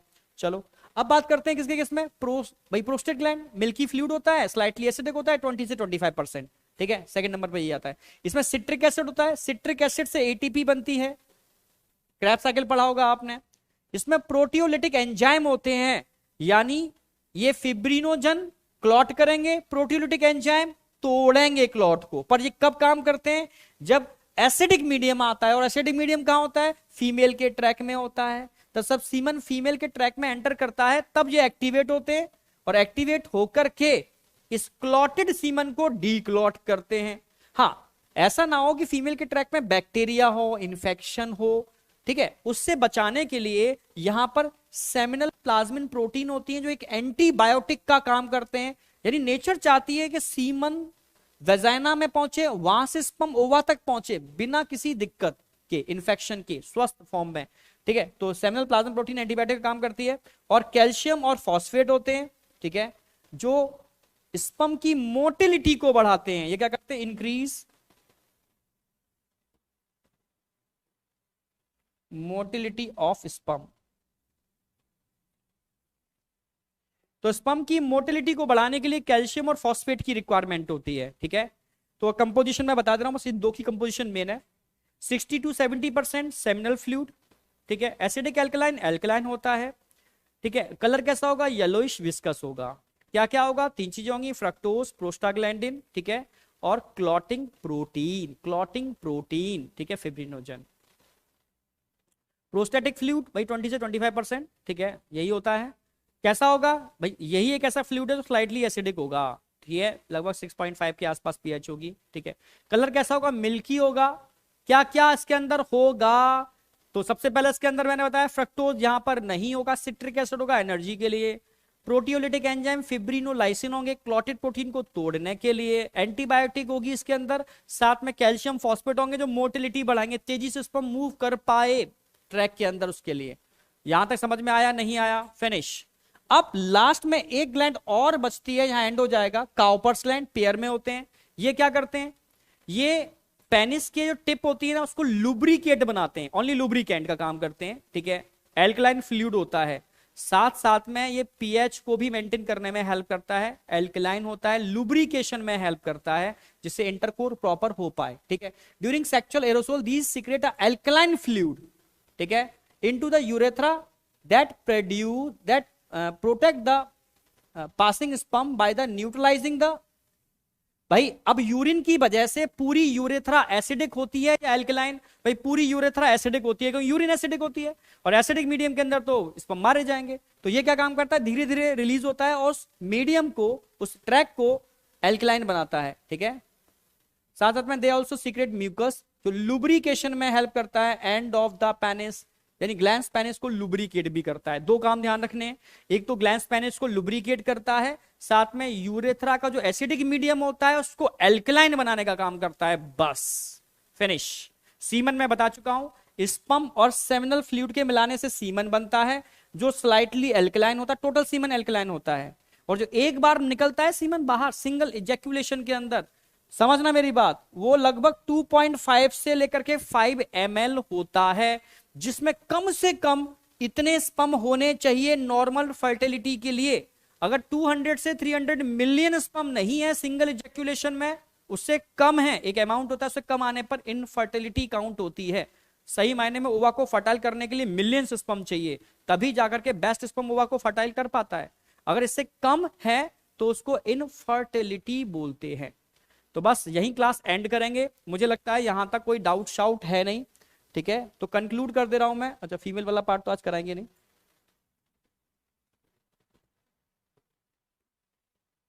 अब आपका फीमेल वाला पार्ट चालू हो जाएगा नेक्स्ट लेक्चर में, या हो सकता है मैं स्पर्मेटोजेनेसिस कराऊं, कोई भी एक देख लूंगा मैं क्या कराते हैं, ठीक है।